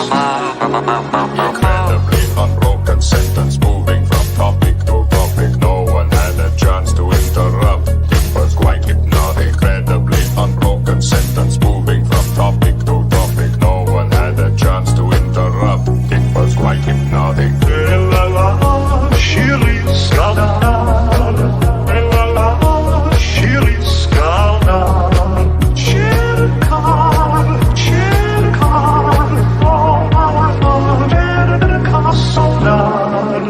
That's an interesting twist.